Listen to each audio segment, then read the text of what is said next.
We are here at ASWA Rebirth in Mansfield, Ohio. I have my good friend Travis Napper to my right, Ernest to my left, and I, of course, Jason Bruiser McCarthy, here to provide you with stunning commentary for the return of 17 months, right? It's been 17 months. Just about. Since the ASWA has been able to hold a live event here in Mansfield because of, well, that dang pandemic that we're still dealing with. What do we got looking forward to tonight here, Travis? 17 long months, as you just pointed out. I mean, it's been a long, long time. I think we're just looking to finally get back together, have some fun wrestling to watch, and be a crowd again. You can already hear the crowd. They're getting excited. They're getting amped up. I'm getting amped up. Let's just get to the action right now. They are pretty fired up. Bell time's supposed to be around 7 o'clock. I say around because, well, it's independent pro wrestling, so I mean, sometimes things start late. What are you looking forward to the most tonight here, Ernest? I'm looking forward to see if anybody comes back with the fire these fans have. I know the wrestlers have been wanting to come back. I'm ready to be back. This is actually going to be a new experience for me. I know you two have experience doing this, so we'll see what's happening. I'm looking forward to it, man. Here with the Score On Air Network, proudly presenting the ASWA Rebirth.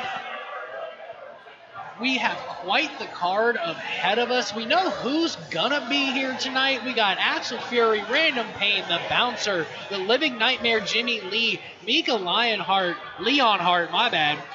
Axel Fury, the Redneck Kid, Robbie Collins, JJ Deville. I don't know. Did I miss anybody? I'm not sure. There's a lot. I don't think you did, but let's We ain't gotta get wait no longer. into You it. hear this crowd? They are fired up, ladies and gentlemen.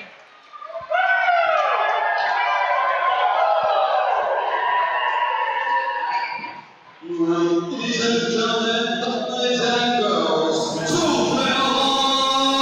legends, we welcome you here to the Alvar School Gymnasium in beautiful Mansfield, Ohio.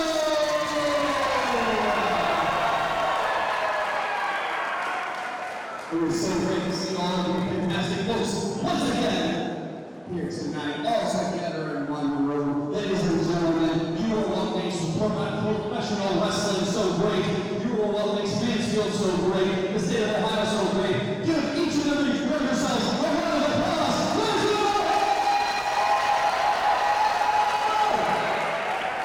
Perfect, folks. Let's go over the permits. You know the rules. Do not throw anything at the ASWA wrestlers at any time. Please do not. Please do not make any aggressive physical contact with the ASWA wrestlers. Please do not try to enter the ring or barricades at any time. The barricades are here for your safety and protection. There will be no smoking inside the facility. If you need to smoke, please hold on to your ticket stub and exit with your ticket stub still in your hand. You will need your ticket stub to re-enter the venue. Also, there is no outside crew or drink permitted. If you encounter any problems, you want our security team members throughout the building. And please remember, failure to apply may result in being removed from the building, possible prosecution. You certainly don't want that many folks. We're going to each and every one of you have lots of time tonight. Isn't that right, next to you? Your last item, we ask that you please do not videotape or live stream tonight's event. Specifically live streaming. Videotaping and photography is okay. We ask that you post any videos or photos from tonight using hashtag ASWA Live. But please, no live streaming of tonight's event to Twitch, Facebook, or any other social media or our website. We do appreciate your cooperation, folks. Alright, now ladies and gentlemen, in honor of our great nation that allows us to have such fantastic events like the one here tonight, we ask that you please rise and put your attention to the American flag for our performance of the national anthem.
Wrestling Alliance proudly presents to you ASWA Rebirth!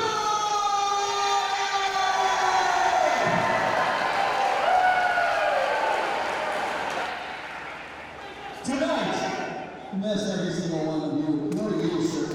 We missed every single one of you. And tonight you will see the best of ASWA from the past, present, and the future. But first, we have a monumental announcement for you folks, and only one person can do that. That is our executive event director, ASWA people. Give it up for Deville!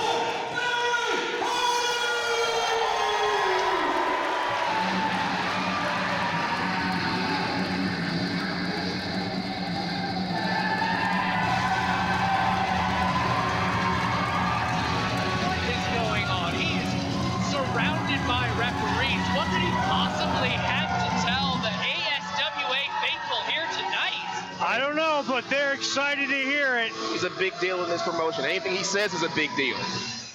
I mean, when you look like that, you are a big deal. That's a great deal. It is not. I mean, he's got the shades, he's got the hair. I mean, he just drips with excitement. I'm glad to see you guys back tonight. Welcome back, fans of ASWA. This is awesome.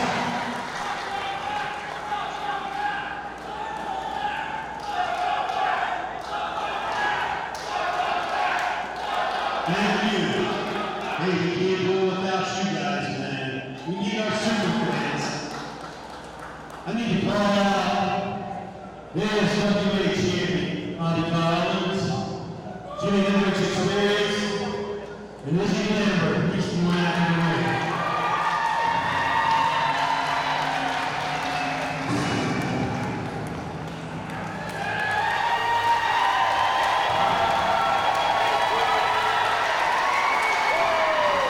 There you have it, your champions of the ASWA. To get this crowd fired up and ready for a show. Coming out to a thunderous ovation. ASWA hometown faithful. And very well deserved at that.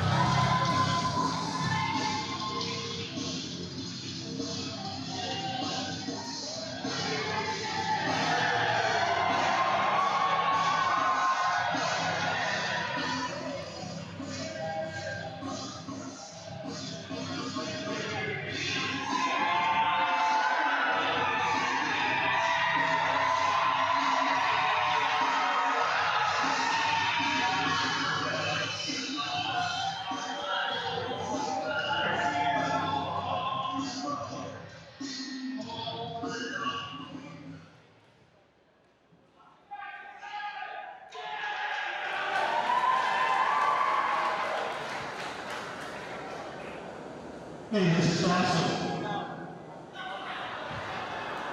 We're right here. Man, I hate to have to do this, I tell you.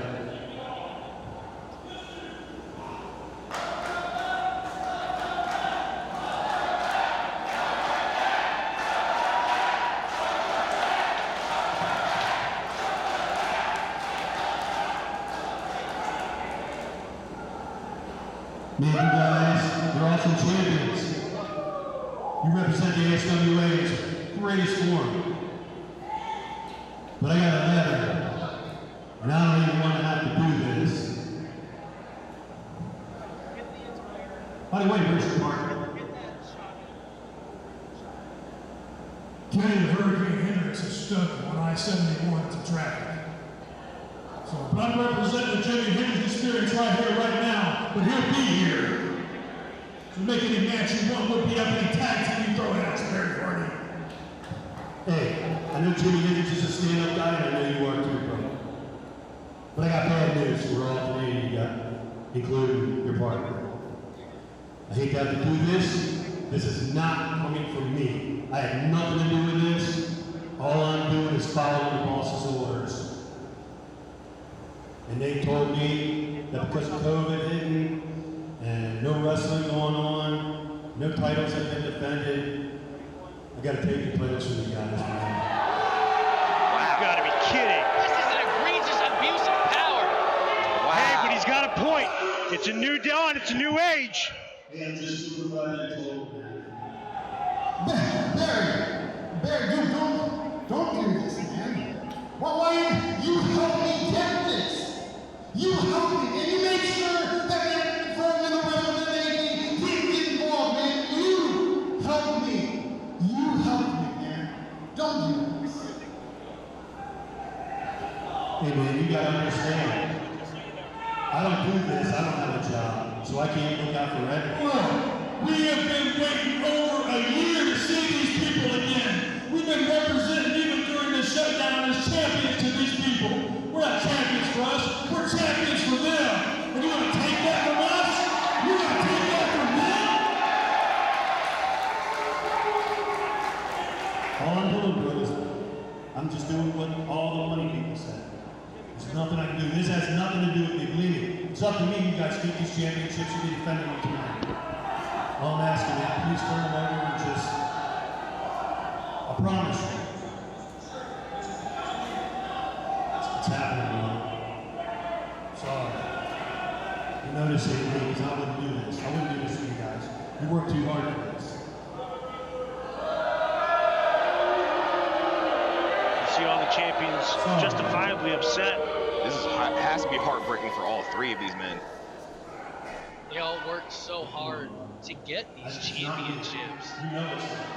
Seems that Izzy Lambert may have the hardest ability of releasing that championship. Being the world heavyweight champion brings with it a lot of responsibility. And matter of fact, he shouldn't have to give up this championship.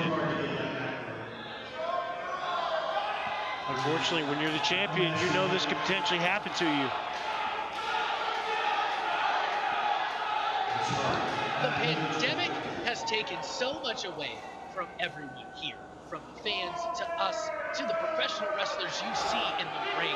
And now the people in charge of ASWA have overstepped their bounds and taken what has mattered most to these wrestlers all these months, the things that kept them going, knowing that they were champions. This is absolutely unacceptable. I need to have words with the boss around here. This cannot be done to Izzy Lambert and co. Well, when you find out who that boss is, let me know. Guys, I'm sorry. But don't worry, man. Let me say something. All you guys will have a shot at gold. Because we are going to have tournaments for the Universal Championship, for the Tag Team Championships, and for the Heavyweight Championship. You guys can all get your gold back. You know you got everything. Prove me right. And there you have it. Tournaments to get those championships potentially back where they belong. Because I am putting the Universal Championship up for grabs. And then, at the next show, and the following show, the Tag Team Championships and the Heavyweight Championship will be up for grabs. Look, I still don't agree with this decision. However, getting a tournament for the Universal Championship, I guess, I mean, for us, isn't that bad. You got a chance at it. You can walk out of here. In the world of professional wrestling, anything can happen. That's fair. If the champion should get a bye, at least give him something holding those championships for pride of all Yeah, I'm these sorry. months. No, Izzy and Jimmy aren't too pleased with getting that championship taken away from them. But I gotta imagine that high opportunity to get the Universal Championship kind of salivates in their mind a little bit. More than likely, but when you are a tag team champion, the way that the living nightmare Jimmy Lee is, he is proud of those championships that he holds with Kenny Hendricks, creating the Jimi Hendrix experience. It's gotta cut deep. They cut deep with all these fans too. You heard the displeasure in their voices when the announcement was made. Brandon Payne is in the building. There's the bouncer too. Axel Fury in tow as well. They don't Don't call them the status symbols for nothing. Yeah, you are not wrong. That bouncer looks like he'd bounce any troublemaker straight out of this arena. I know we got security around here, but it looks like they got all the security they need right there on that apron. If this is going to be random pain in this matchup, because they haven't really told us who's doing what. We know who's here tonight, but we don't know who's wrestling who just yet.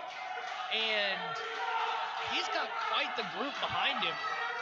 Let's all give Random Pain a moment, really soak in what he has to say. Crap out of you, let you go away in the ambulance. What are you doing back in my ring? Well, I'm going to need you and all these people that keep coming out shut for 2 minutes. You cannot boo him like that. G2 status does not deserve your moves. But you morons have nothing to do with me. But Barry Hardy, we got something to talk about. Let's put it back here like it is. You might as well, first of all, congratulations on stripping the peon to his back. It's not something I want to do, man. Hey, it's okay. So what we're going to do is save you the time. We're going to save you time. And my boys are going to take these titles and we're going to do what needs to be done. Do it up. Now, you might as well give it to the true champions here, and all you people know that the status symbols are the true champions. You all know it because you know it. Now here's what it's all about. Now, Mr. Hart, we just saved you a long time by taking our titles, and we'll head back to the locker room. Wait a minute. You of all people know we don't do it that way around here, pal.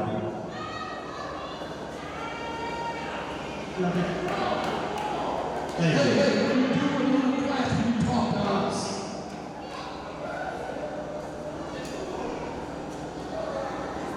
You know that we deserve those titles more than anybody. So you don't want a shot at them titles, huh? Absolutely, we don't want it. We demand. We demand that. You know this guy, he demands I give him a title shot. Hey, who's demanding? We should get it. That's right. I tell you what, I'm gonna do you one better. Do it up, baby. Because you know what, Random Pain, I do have a soft spot for you. But the thing is, you know what? I'm gonna give you the qualifying match. Absolutely. Tonight. I will stop, baby. In fact, it's gonna start right now. Well, let's bring it back. We're not this. Bring it You back. know who your opponent is? It doesn't matter who my opponent is. Okay? Well, your opponent is the bouncer. You got your title. You're gonna take a title shot to see if you can beat That's us. not how things work, Bernard. And you know That's that. the only way things work around here. See ya. I'm out of here. Okay, give me a referee. Ring that bell. He's wrestling. So is he. You're suspended. Where's your choice?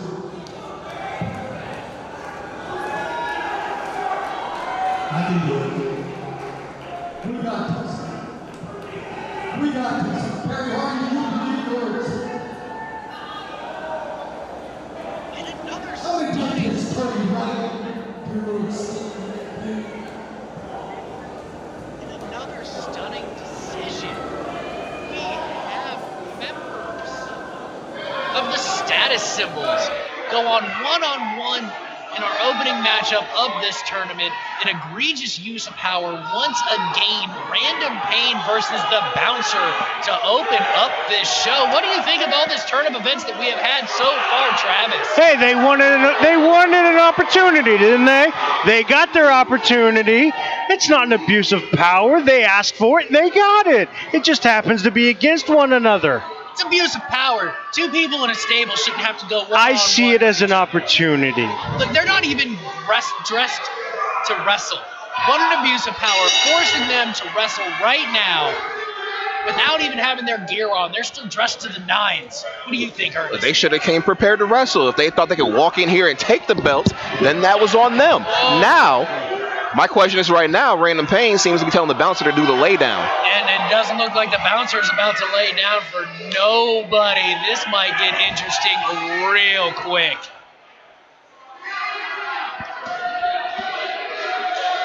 Rock, paper, scissors in the middle of the ring. Maybe we will get a lay down.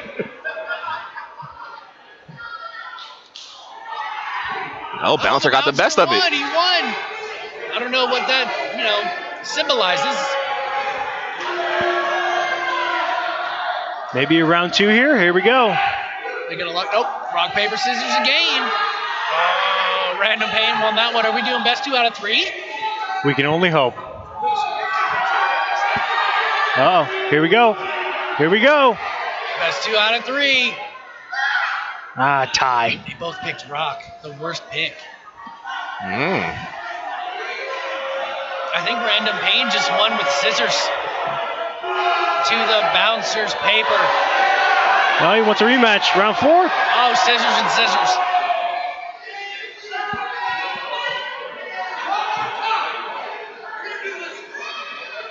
It's getting really intense here at this rock, paper, scissors contest in the middle of the ring. Oh, he got him. Scissors beats paper. Is that it? Is that your winner right there? Is the bouncer the winner?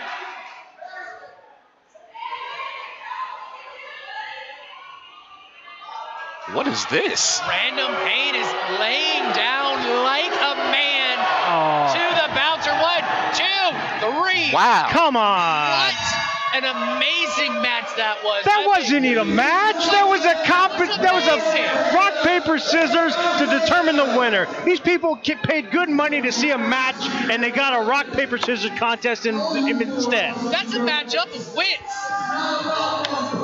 More a matchup of luck, if anything. I'll give the status symbols credit. They got one over on Barry. But that's about it. This is a travesty. I call it leading by example. Random Pain put his ego aside to let his right-hand man bouncer advance in the Universal title tournament. I will say this. Whoever does go up against the bouncer in what will hopefully be a real match will have definitely a lot to handle with the bouncer. Look, pro wrestling is a thinking man's game, sir, and that was very well thought out. There's no reason for those two that are so close to beat the hell out of each other for a title, for a chance at the title. They used their brains and got out of the precarious situation that they were put into by the powers that be at the ASWA. I don't think anybody outside the status symbols very much like the bouncer, so whoever it is he fights next, it will be a scrap. I wouldn't want to get on the other side of the ring with the bouncer anytime soon. He looked angry, an angry young man. Ladies and gentlemen, the bouncer, ringside in our ASWA Universal Championship Tournament. And we move right along to the next match. Scheduled right now. Your official for this contest, referee Nico Galen.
my pick right there.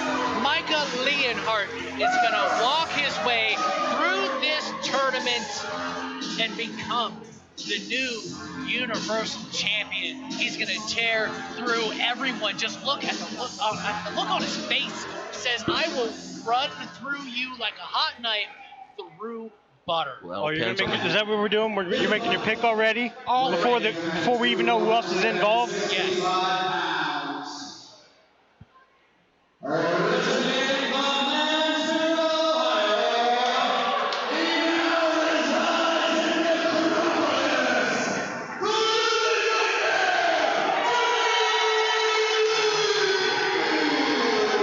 Still your pick, Jason? He is still my pick. I'm sticking with Micah Leonhardt. Yes, the hometown hero who now resides in the Necropolis is coming out to face Micah Leonhardt. However, look at that image. I hate to tell you, but that's my pick right there. I'm getting a little bit nervous. I don't know how Micah Leonhardt can handle the suspense and awe that comes with Jimmy Lee, the living nightmare, as he makes his way to the ring. Well, you two can have your picks now. I'm going to make my pick later on. I want to see who all else is here. God. He just spit blood. It might be bad news for my pick, Micah Leonhardt. Pick 1B is Jimmy Lee, the living nightmare. That way I'm right no matter what. Yeah, this may be a short debut, guys.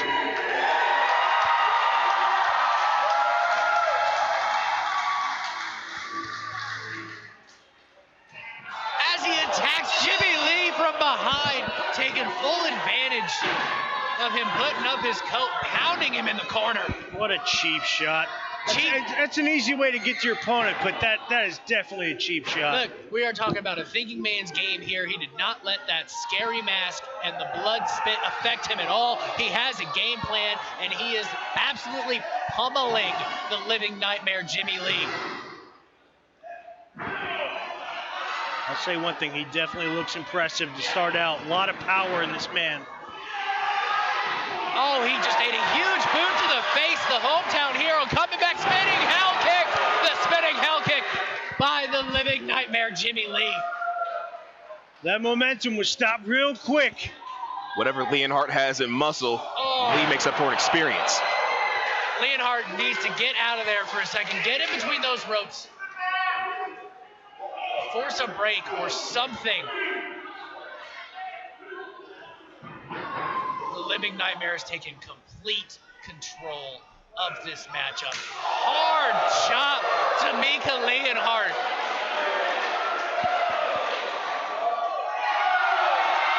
Crowd wants one more. I think Jimmy's gonna give it to him. I think the frustration of being stripped of the tag team titles has really motivated the living nightmare, Jimmy Lee, getting ready to deliver another chop. Let's all listen. Oh, what a vicious knife-edge chop from the living nightmare, Jimmy Lee. And, you know, I'm sure getting attacked from behind to start off the match kind of added to the fuel a little bit. Oh, but he let the referee distract him, and my dude, Micah Leonhardt, is all over him, delivering those headbutts. He gets one more headbutt. He might get busted open here tonight. A hard heart punch there by Micah Leonhardt. Cover. Jimmy kicked out at 1. What is this? It's using your brain. He has a count of 5.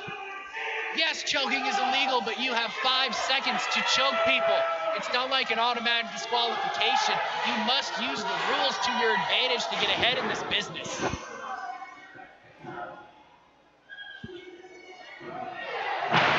Hard vertical suplex delivered by Micah Leonhardt. Look at the look on his face. All that damage taken from the living nightmare, Jimmy Lee, and it shows no effect on this man.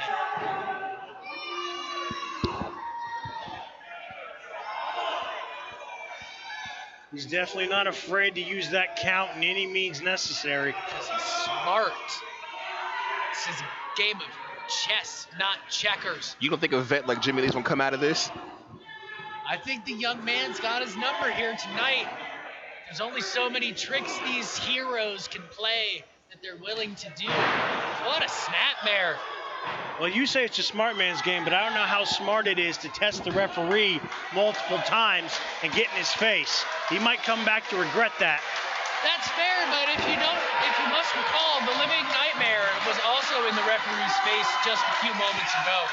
Well, the ref is not a favorite to anybody in this crowd from what we heard. Jimmy Lee trying to make a comeback. Scissor kick right to the temple. Cover one.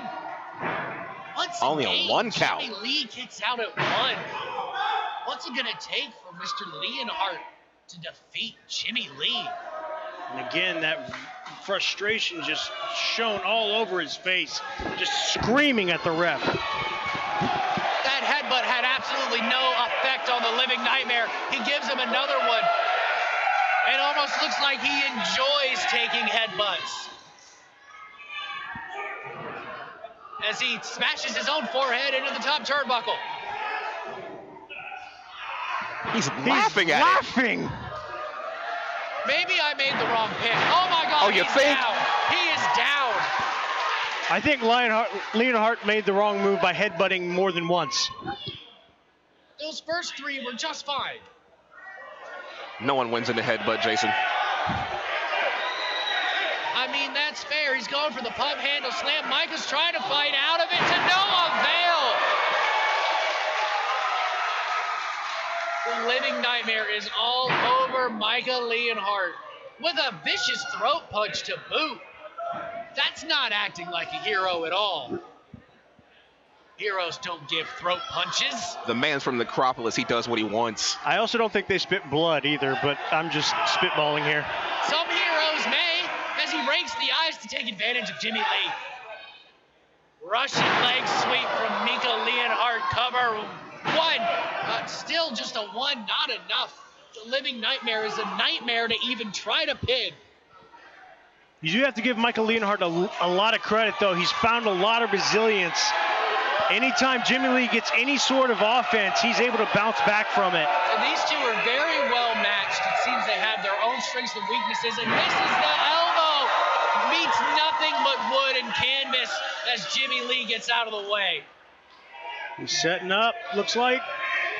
Is he going for the spinal grinder? The spinal grinder, here we go. Is he gonna get it as he licks the back of the head of Michael Leonhardt for good measure?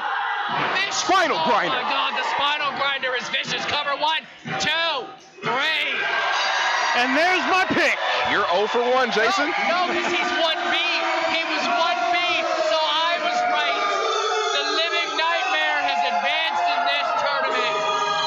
You can say you were right all along, but I was right first. There's my pick, and for good reason. The Living Nightmare just destroyed Michael Leonhardt and destroyed his debut here in ASWA. That's going to come back to haunt him someday, I am sure. And what a vicious choke slam backbreaker variation that was, that the Living Nightmare likes to call the spinal grinder as he tries to eat the hair of the referee for good measure. The referee has no idea what's going on. I mean, the match is over. He can do whatever he wants to the referee now. Oh, sure. Heroes just do whatever they want when the match is over. Either way, there's your winner right there, Jimmy Lee. Getting a lot of love from these fans sitting in the front row.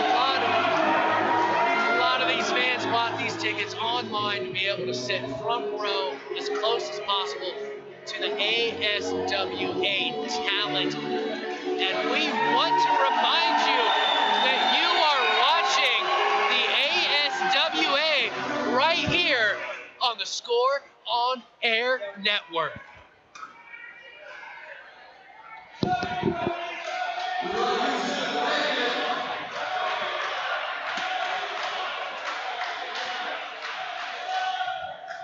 All right, ladies and gentlemen, those here, Jimmy Lee has now advanced in the ASWA Universal Championship Tournament, and by day and another match, we will crown the ASWA Universal Champion once again.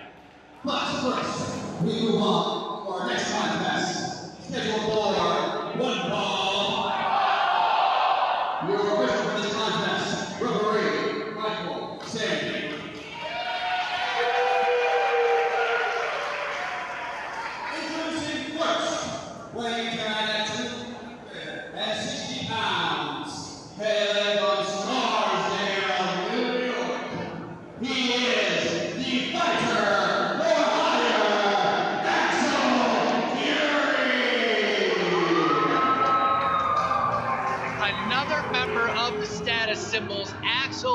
Fury, the fighter for hire, as our wonderful MC just said.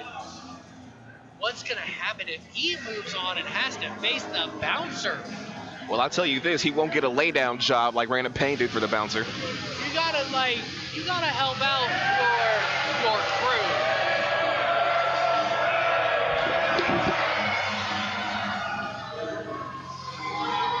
Listen to the thunderous ovation for Axel Fury. Oh yeah, it sounds real great among all the boos. It's music to his ears. He doesn't care about these unwashed masses. He is here to win championships and make money. He doesn't care what these people think of him. Yeah, just like you tried to take the championships earlier tonight. He didn't. Exactly. Just like that. Tried. That was totally fine. That was completely in his prerogative as Fine. a member of the status symbols.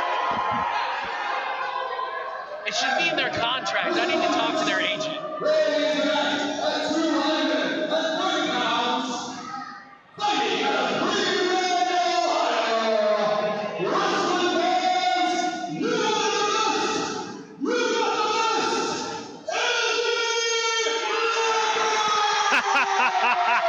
Now here's Well, my he's pick. definitely not going to get a lay down here. Axel Fury has not drawn a good slot in this tournament. He is going to have to face the former World Heavyweight Champion, Izzy Lambert. This is my pick.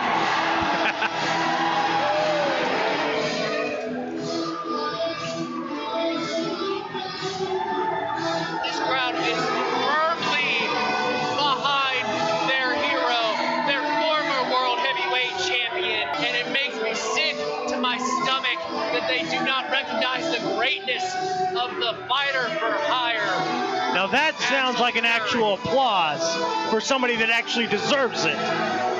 Deserves the Smurfs, okay? You say recognize the greatness of Axel Fury, but was Axel Fury the World Heavyweight Champion during the start of this? Look, these sheep will cheer for whoever panters to them the most. I've already seen it from Izzy. Look at him again. He's just standing there pandering to the crowd. They're cheering for what's good. No, he is pandering. Shameless pandering for the crowd. It is affecting Axel Fury. He had to cover his ears, for God's sakes. Well, he's in for one heck of a fight. A man that just a couple of minutes ago lost his world championship. This is definitely not a laydown job. Izzy Lambert leading with these chops. Laying into Axel Fury, taking out his frustrations of being stripped from the World Heavyweight Championship early. And as we pointed out, I'm sure he's very distraught losing that World Heavyweight Championship. Well, But an opportunity to win that Universal Championship is probably looking pretty good right now. And he might have an opportunity. Oh my God, what a vicious back suplex from the fighter for hire, Axel Fury, everyone's favorite member of the status symbol. Right in front of the ref, Random Pain taking a cheap shot. He did nothing. I saw nothing. The ref saw nothing. Well, you're just as blind as the ref. Oh, that's egregious to speak of the referee that way. You can't do that to Axel Fury. Those are illegal shots. Oh, but the cheap shot's okay? There were no cheap shots. The match should be over right then and there. Cover right there, 1, 2. Oh my gosh, thank God. Axel Fury kicked out. Look. It was not a cheap shot, okay? It was a tactical maneuver to try to give Axel Fury, as he rakes the eyes, an advantage. It's a tactical maneuver to risk your own man's spot in this tournament. There's no disqualifications. What kind of referee would disqualify somebody in a Universal Championship tournament anyway? If he does that, he should be fired. A fair and just one? Oh my gosh. The strength of Axel Fury. Suplexing the taller and bigger Izzy Lambert as Izzy Lambert kicks out at 2. He's not going to get away with it that easily. Get away with it? Your so-called cheap shot was like 2 minutes ago. If he's still affected by that, that's his problem. And another one. Did you see that one, Jason? It looks like they're trying to give him some water or something. He looks really tired. Well, unfortunately for them, this time the ref did see it. This is unacceptable. You cannot They've been thrown out. do that. You cannot remove. Of course they can. You cheap shot a guy. That's exactly what you deserve. This is an egregious abuse of power from the referee. The status symbols belong outside, and a vicious elbow from Axel Fury to Izzy Lambert. Axel setting up for something big here. Oh my gosh, he ducked under. Izzy Lambert. Side effect. Side effect. He's getting fired up. Man, the fans love Izzy Lambert. Oh, he's setting up for Twisted Easter. And he hits it. Hits the Twisted Easter. That's got to be it. Cover 1, 2, 3. 2 for 2. Axel Fury has been unjustly removed. No, Axel Fury got exactly what he deserved. No, this is my pick. He did not deserve to be assaulted like that by Izzy Lambert. There were so many pokes to the eyes. I saw him pull his hair. This is absolutely unacceptable for a hero to act this way. I saw nothing but cheating from Izzy Lambert.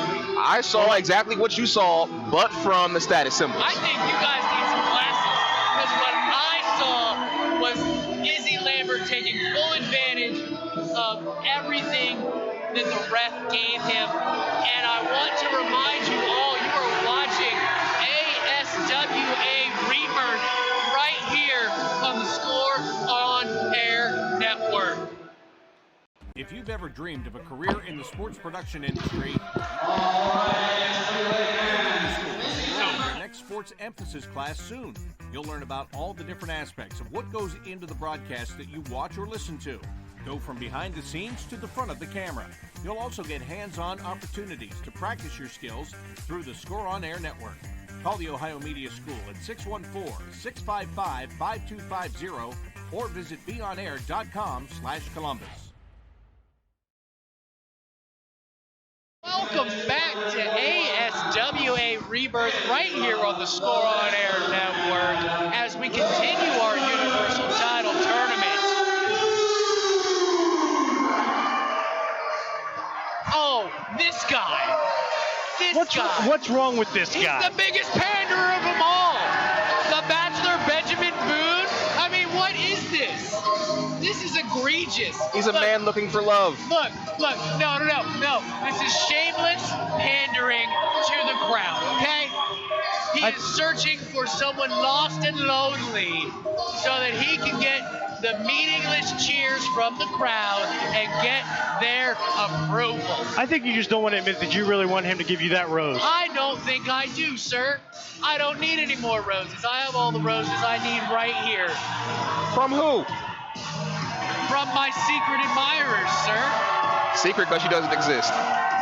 Is it one of the status symbols since you seem so enamored with them? That is egregious, and that is egregious. I do not have to sit here and take these verbal assaults.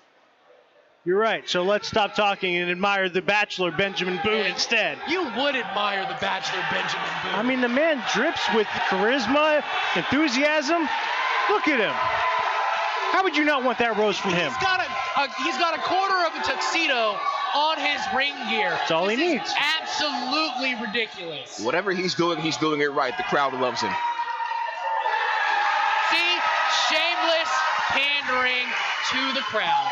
What did I say? He can't get by on wrestling skills alone. He's got to get the crowd to love him too. And now, his opponent, weighing in at 208 pounds, fighting out of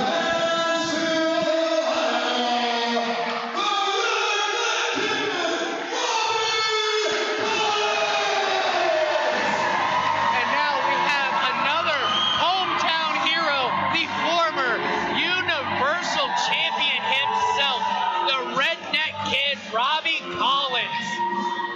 Looks like he intends to hunt on the weekends. It's going to be an early morning for him tomorrow, I'm sure. It's still hunting season, right? I think in the wild, it's always hunting season. And especially the ASWA, it's always hunting season because you always want to get that win. And especially for Robbie Collins, he wants to get that Universal Championship back around his waist. Now, in all intents and purposes, you know, the Bachelor Benjamin Boone does look like a force to be reckoned with in that ring, but the Redneck Kid is ready for him. He's going to move on and reclaim his Universal Championship. I do have to actually agree with you for once, Jason, because I do think that Robbie Collins definitely has to have quite the advantage in this match, given that he just lost that Universal Championship and definitely probably wants it back. See, that it might be the first smart thing you said all night. You agreed with me as the Bachelor Benjamin Boone continues to pander to the unwashed masses here in Mansfield, Ohio.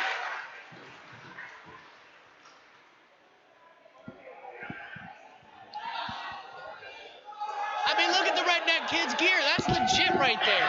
Look at that, throwing his shirt to the crowd. Now that's how you pander, ladies and gentlemen. You throw your merch to the crowd. It's the proper way to do it. You give them a bill, though. Those shirts aren't cheap, man.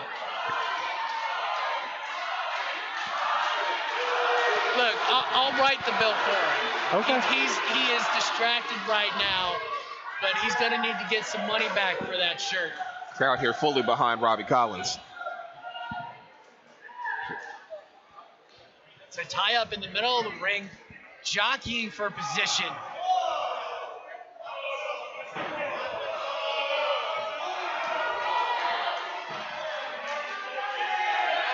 Something we haven't seen from the first couple of matches here, a little bit more technical wrestling between these two guys. Definitely jogging for position, trying to outdo the other and see where the weaknesses lie. I'm not sure how many times these two have met in the ring. I'm assuming not many. And even if they had 18 months, you can definitely forget a lot or remember a lot. But either way, that's a long time to not wrestle against anybody. And that's what's most impressive here tonight as far as that goes. There's very little ring rust as the Bachelor runs over the Redneck Kid. Huge, deep arm drag from the Redneck Kid to the Bachelor Benjamin Boone. Trying to maintain control of the Bachelor, it seems to be to no avail as he backs him up against the ropes. Irish whip.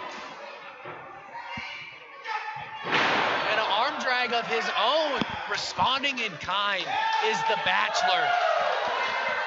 I think you're going to see a lot of that between these two guys. Neither one of them really getting a real advantage over the other. Just a good back and forth, technical breakdown of each other. And the hometown hero is not the hero right now. This crowd has fallen in love with the Bachelor Benjamin Boone for whatever reason. Step over, eats a vicious drop kick to the face. Luthez press. And grounding and pounding, really breaking down the Bachelor Benjamin Boone. He's going to need some reconstructive surgery after the shots that the Redneck Kid has delivered tonight. I will admit, that was a very impressive shot. Had it cocked and loaded, waiting for the Bachelor. Who do you have coming out of this match? This is a family show. You can't talk like that. I got the Redneck Kid. He's going to take it all. Probably the only smart thing you're going to say all night. Wow, that's egregious. And a schoolboy rollout by Benjamin Boone. Ducks under the clothesline. A vicious shoulder block running over the Redneck Kid. Big splash. Here comes the cover. 1, 2. The Redneck Kid kicked out at 2. And as I said earlier, neither one of these is going to have an easy time getting out of this match. Both these men showing what they can do against one another. They both seem like they have a lot left in the tank. Trying to wear down the Redneck Kid. Is this a smart move there, Ernest, or do you just need to kind of move to the power and use that size advantage against him? Oh, on the Bachelor's part, of course, it's a smart move. He needs to do everything in his power to keep Robbie grounded. If he lets Robbie go and starts doing whatever he wants, especially as a former Universal Champion, with that fire going on in him right now, it's going to be a done deal. Responding with those knife-edge chops. Counters the Irish whip, does the Bachelor. Are we going for the bed of roses? That rings anything but a bed of roses. The bed of roses countered by the Redneck Kid. This crowd is split right down the middle. Lamiha strong cradle cover, 1, 2, and the Bachelor kicks out at 2. I'll give you credit for one thing, Jason. You do have a point there with the pandering, at least there. The Bachelor waited too long for that one, and it cost him. Barely kicked out of that backslide. Another Schoolboy roll-up. Fast and furious coverage here from these two competitors, showing how much this Universal Championship means. Ooh.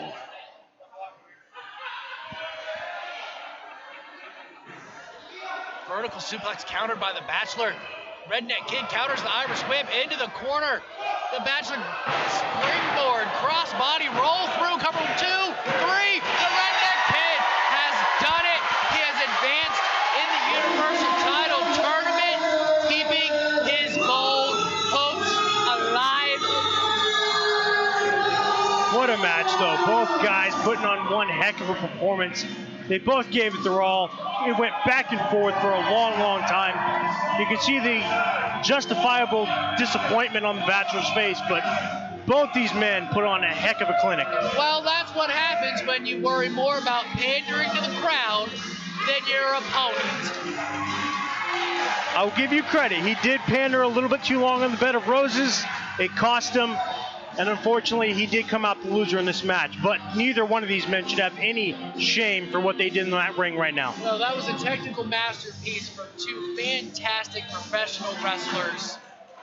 They should both hold their heads high. Of course, the Redneck Kid a little higher. He, however, should never have been put in this position. He should still be the champion. All right, ladies and gentlemen, the Redneck Kid, Ronnie Collins, alongside with his uncle, Kid Collins, advances in the ASWA Universal Championship Tournament. Now, we move on to the next round and move one step closer to crowning the ASWA Universal Champion right here tonight. So, we move on to our next contest, scheduled for one ball.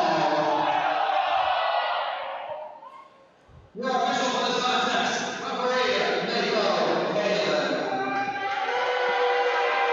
Not a very popular ref here. They don't like him very much, do they? That might be the biggest boo of the night, and that's for the referee. The unwatched matches here in Mansfield need to show some respect. These referees, their lives are held in the hands of these ridiculous wrestlers. Why would you boo the man? He is doing his job. Introducing first. Is he doing his job correctly? Yes, he is. I saw him.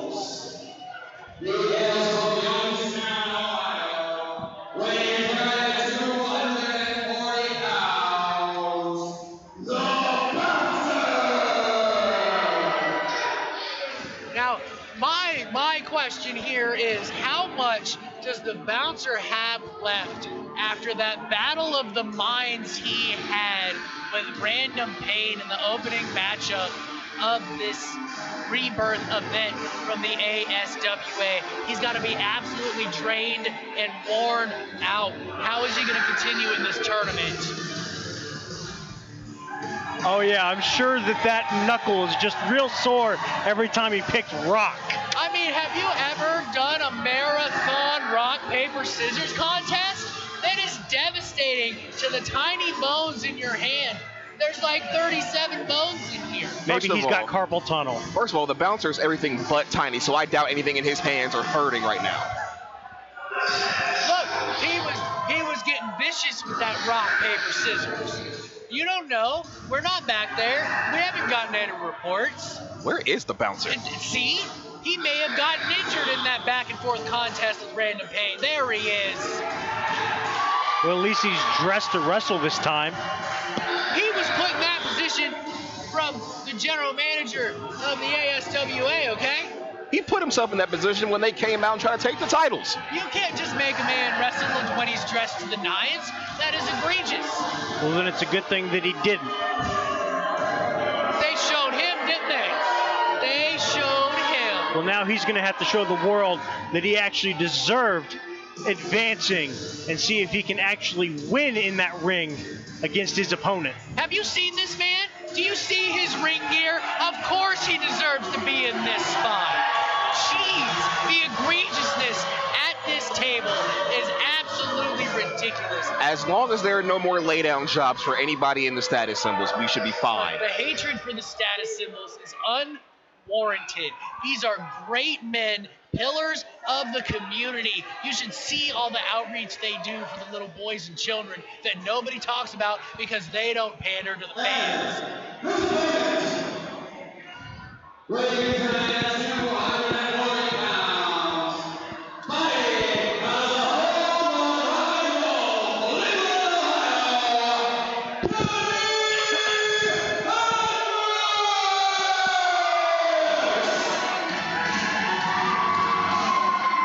This is not fair.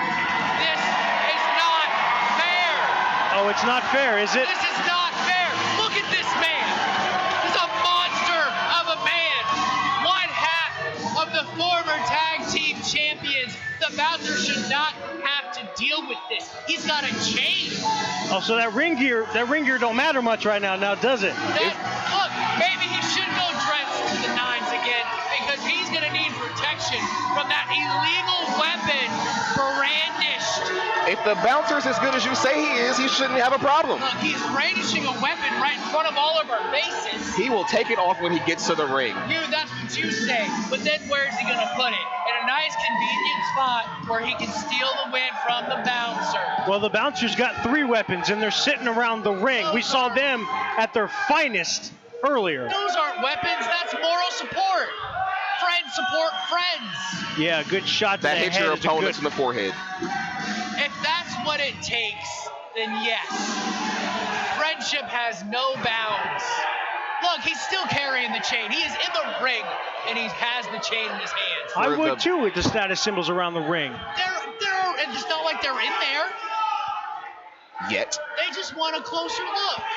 Make sure he doesn't try anything nefarious. Well, we can say one thing for sure. They might want to be sent to the back in this match. Look, yeah. Yeah, good job. See, the ring crew did their job to remove that devastating chain. Now what's Kenny Hendricks going to do? I still like my chances against the status symbols if I'm him. It is a monster of a man.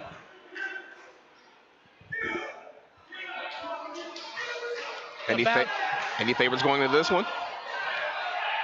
Of course, Jason, we already know your favorite. Go on, just say it. I'm going to say Kenny. I can't. The physique, the anger in being stripped of the tag team championships will probably take Kenny Hendricks and give him the 1, 2, 3. Oh, show of strength evenly matched here early on in this matchup. Man, the bouncer's not a little guy. I will say this. I actually am going to go against your pick. I think I do side with the bouncer on this one. Oh, wow. Status symbols aside, and what happened earlier aside, he does look like he is still, he's fresh. Both these men are fresh, but he looks like he's ready to go just as much as Kenny Hendricks is. As they're fighting for leverage, bouncing off the ropes into the corner, the referee begins his 5 count. Shoves Kenny Hendricks. Not a smart thing to do, I think, if you're the bouncer. Trying to pandering to the crowd. This may be a mistake. The worst thing was turning his back. And over by Kenny Hendricks. He doesn't know where he is right now. Survey says mistake. The huge body slam by Kenny Hendricks. I'd like to change my pick, please. You're not allowed to do that. Only I may change picks. Yes, because your opinion matters so much. It does. 1A, 1B. That's the best way to ensure that you are always correct. Okay, this is Travis's 1B. Yeah. Oh,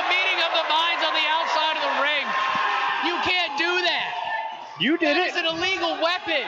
He used GQ status as a weapon against the bouncer. He should be disqualified. Tell you what, if you can show him where in the rule book that's against the rules, I dare you to go in the ring and tell him. That's a foreign object. Look at GQ status. Another grown He's man's a in pain. foreign object? Yes, he's not in this match. Oh, sure, his head can be used as a weapon, but if they are to attack Kenny Hendricks, you guys are freaking Look, out. more cheating from Random That's Pain. not cheating. That's called a receipt. See, GQ status owes him a good one. Vicious elbows to the chest of Kenny Hendricks. Nothing but cheap shots from the status symbols. Oh, see, turnabout's fair play. He cheated first. He assaulted GQ status. Well, unfortunately, you're right. Status symbols got one over on Kenny Hendricks, and now the bouncer is reaping the rewards. Almost got the win with that sliding drop kick to the chest. Using the best of that 5 count to wear down the big man, Kenny Hendricks.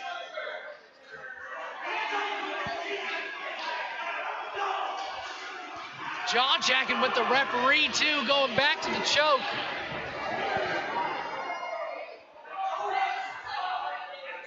You can't do that to the bouncer. Do your job, referee. Get out of his face. He needs to focus on the task at hand. Oh, you were all praising the ref earlier when he was getting booed. What happened to that? Oh, my God, that's what happened. A vicious chop to Kenny Hendricks is what happened to that. Echoing through the arena. That's 2. Are we getting a third? Look at the smile on the bouncer's face in complete control of the former tag team champion, Kenny Hendricks. Oh, no. Bouncer Covered quickly. He made the mistake twice. Never turn your back on Kenny Hendricks. Swallows the bouncer in the corner and goes for another one and eats an elbow for good measure.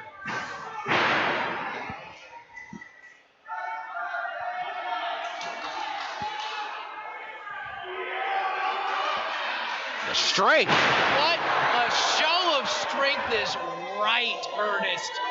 Walking with the giant of a man, Kenny Hendricks, and body slamming him into the middle of the ring. Cover. 1, 2. It's not that the bouncer's small, ladies and gentlemen. A bouncer's very much a large man. Kenny's just bigger. Kenny is large.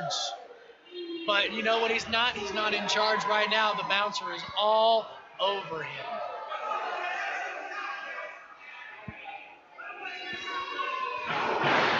Bouncer's trying to fire back, though, with some stiff gut shots.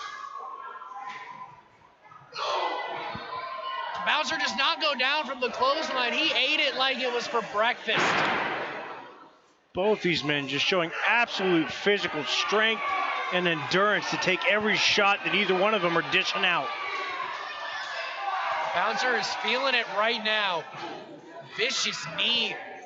Choking the life out of Kenny Hendricks.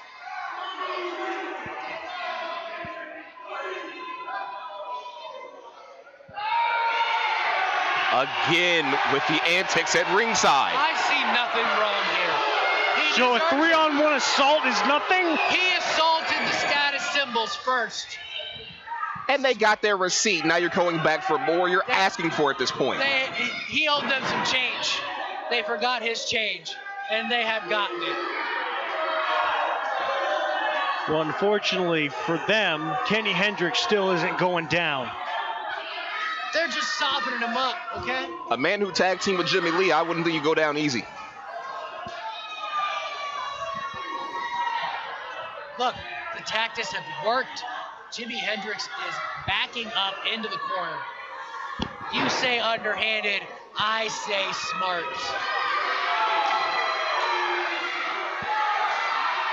What I wouldn't call smart is the constant gloating that he's doing in front of Hendricks. And again, the third turning time. his back on such a humongous man. Look, he just knows how great he is, and he is trying to show the crowd how great he is.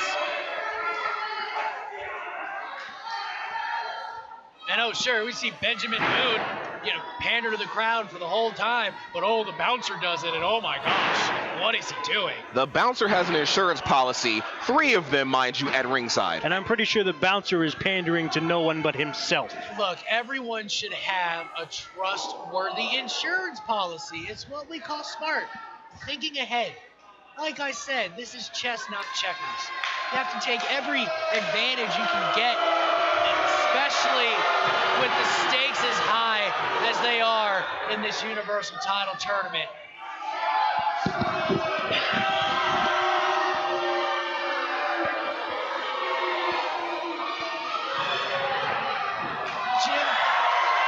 Jimi Hendrix moves out of the way. The bouncer looks like he took it hard on the chin at that top turnbuckle. That's what he gets for going back for more. And again, look at this between the status symbols. Oh, here comes Jimmy Lee. Nightmare. Jimmy Lee is here. He is chasing off the status symbols. Schoolboy. 2, 3. Oh my God. Kenny Hendrix did it. And the status symbols get exactly what they deserve. They messed with him one too many times, and Jimmy Lee came in for the save. That looked like a whole bunch of cheating to me. He had no business out here. He should be back there stretching and getting ready for his next matchup in this tournament, not running around ringside chasing people with that crazy skull and spine that he has. He was looking out for his tag team partner. For all you know, maybe he was helping escort them back to get ready for their matches. They don't have matches. Random Pain lost, remember? And would you now look the status symbols are out of the tournament. Are you happy? And you All are, three yes. have lost in quick succession. And you are now 0 for 2 in choices. You want another one? You want a 1C? I picked Kenny. He's right. I picked him. I picked the bouncer.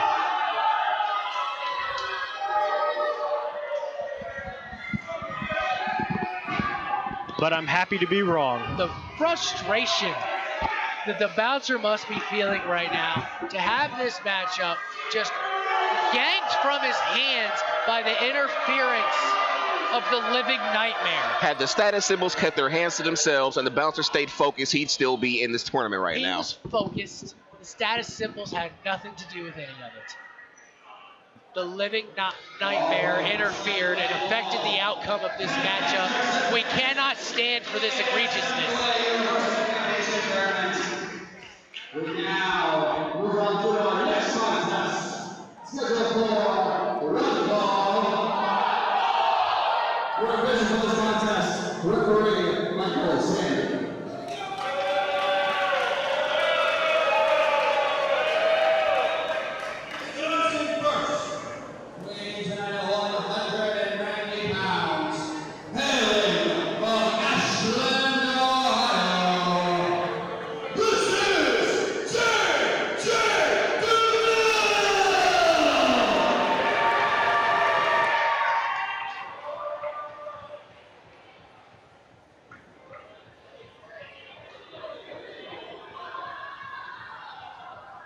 Coming all the way from Ashland, Ohio, J.J. Deville, looking to make his entrance here at ASWA Rebirth. Our first look at Deville. And who will he be facing? I can only hope but wonder. Whoever it is, looks like he's ready to take on all challengers. He's definitely got the I'm going to rough you up face going. With the way the tournament's been, you have to at this point. Yeah. See, he doesn't care what the crowd thinks about him either. J.J. Deville is a man's man. He doesn't need the crowd's help. These unwashed matches should not be jaw-jacking as the great J.J. Deville this way. Originating from Mansfield, Ohio, residing in Metropolis,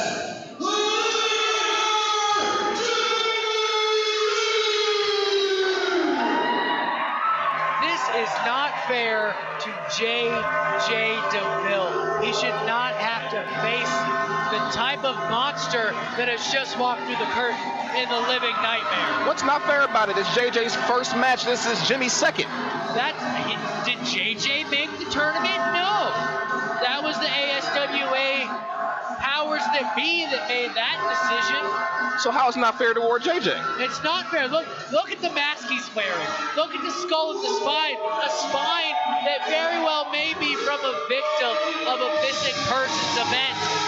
And yet he's out here carrying around like it's a championship belt.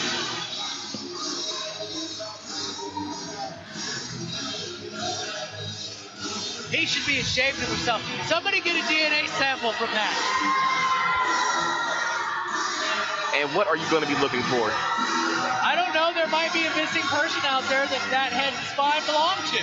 Tell you what, if you can take it from him, we'll get it for you. I said somebody, not this buddy. You are somebody, right? I am somebody, but I'm not going in. Well, then you should keep your mouth shut about the situation. That's not my job. My job is to paint the proper picture for the masses. That's my job. Well, you were right about one thing. It's definitely not a good draw for J.J. Deville. It may be his first match, but it's definitely not a first opponent you want to have in the Living Nightmare, Jimmy Lee. Nah, that dude be spitting blood and carrying spines and skulls to the ring. I wouldn't want to get in there with him. I'm scared right now.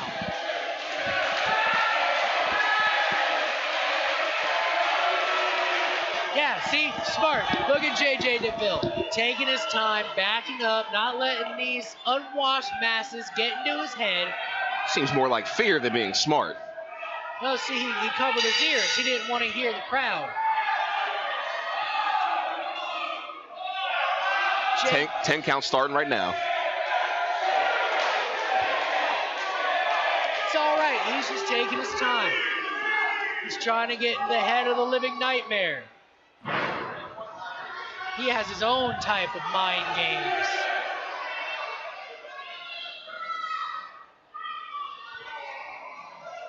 What an ogre of a man the Living Nightmare is.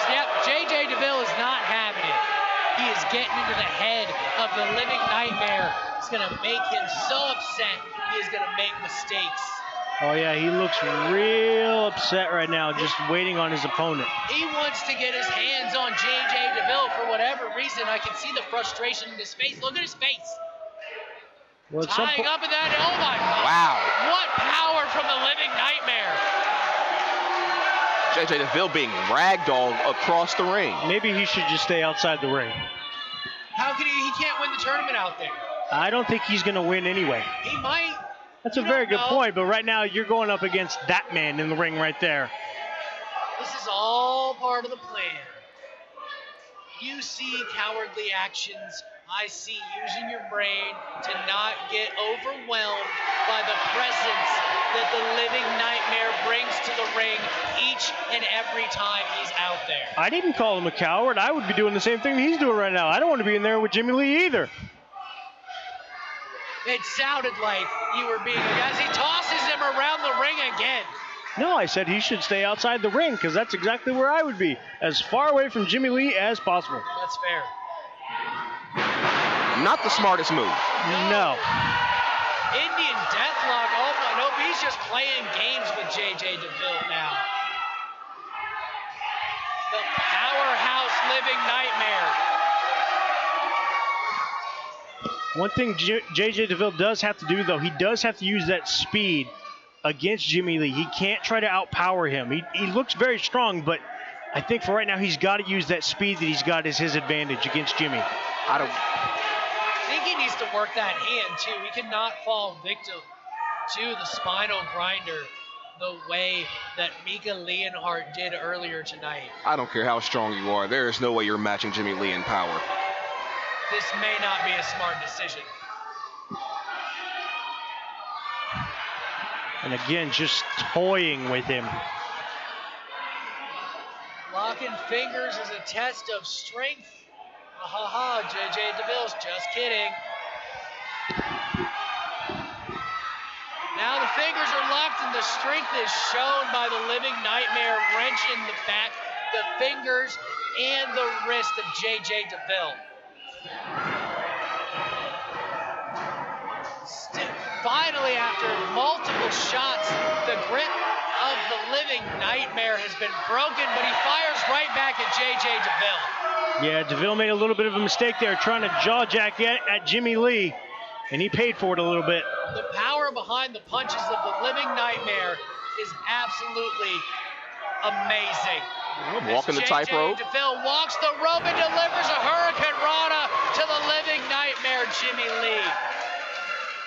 Looks like he did a little bit of damage to himself, though, on that one, but at least both men now get a little bit of fresh air, try to regroup. JJ may have hit the back of his head there on the back of the ring, but he's still better off than the Living Nightmare. No! As he does a Mick Foley-style clothesline over the top rope, both men crashing to the floor. I don't think either man is better off after that one. I don't think either man's better off either. Well, Jimmy seemed to have made it through his feet first.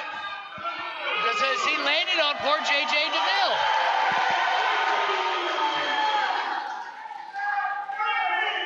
The count is up to 3 as J.J. Deville tries to shake the cobwebs loose. He's just taking all the time he can, making sure he gets his breath back. Yes, he should. That's smart wrestling. Oh, my. Jimmy Lee, suicide dive to the outside on J.J. Deville. Pummeling J.J. Deville after contact. The crowd is fully behind the hometown hero. Wait. Is Look up towards the ramp. Oh, my God. Is that Madman Fulton? That's Madman Fulton. Oh, my God. He is here. He's going after Jimmy Lee. That is a monster of a man. Wait a minute. Is he happy to see him? Is he here to say hello? Or is he here to devastate the dreams of the Living Nightmare? I think the Living Nightmare is not. There we go. Oh, there's your answer. Hold him down by his hair. I can't believe what we just saw. Madman Fulton is here at ASWA. And Madman Fulton and the Living Nightmare are going at it right there in the entranceway. I don't think Jimmy seems to care too much about losing the match. Jimmy Lee has body slammed Madman Fulton right at the entranceway. He's going back for JJ. Pandemonium. The Living Nightmare has been bamboozled by Madman Fulton and J.J. Dillon. That is what true friends do. They help their friends succeed, and Madman Fulton has helped his friend J.J. Dillon, J.J. Deville, advance in this tournament. Madman Fulton may have all smiles, but he didn't get out of here without any sort of damage. He still took some good shots from Jimmy Lee. Shocker of the night. Who would have thought Madman Fulton would have been here? You're right. Shocker of the night is 100% correct. Madman Fulton made his presence felt. The unwashed masses loved him for all of 35 seconds until he helped J.J. Deville win.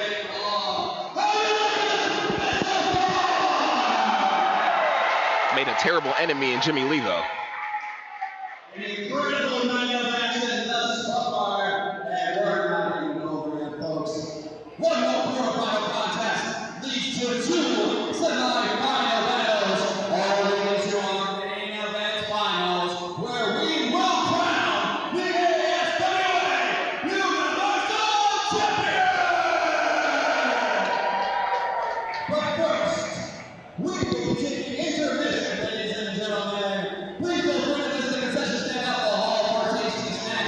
And please sell tickets to our next outing, October 9th. We will be right here at all our stores and Asian workshops on our selling hour. Please sell tickets and concession alcohol. We still got 50/50 and rack round tickets for sale. We've got Thursday, the rest of the for a she's handing out selling 50/50 and You are watching ASWA Rebirth right here on the Score On Air Network. We will be back right after a brief intermission.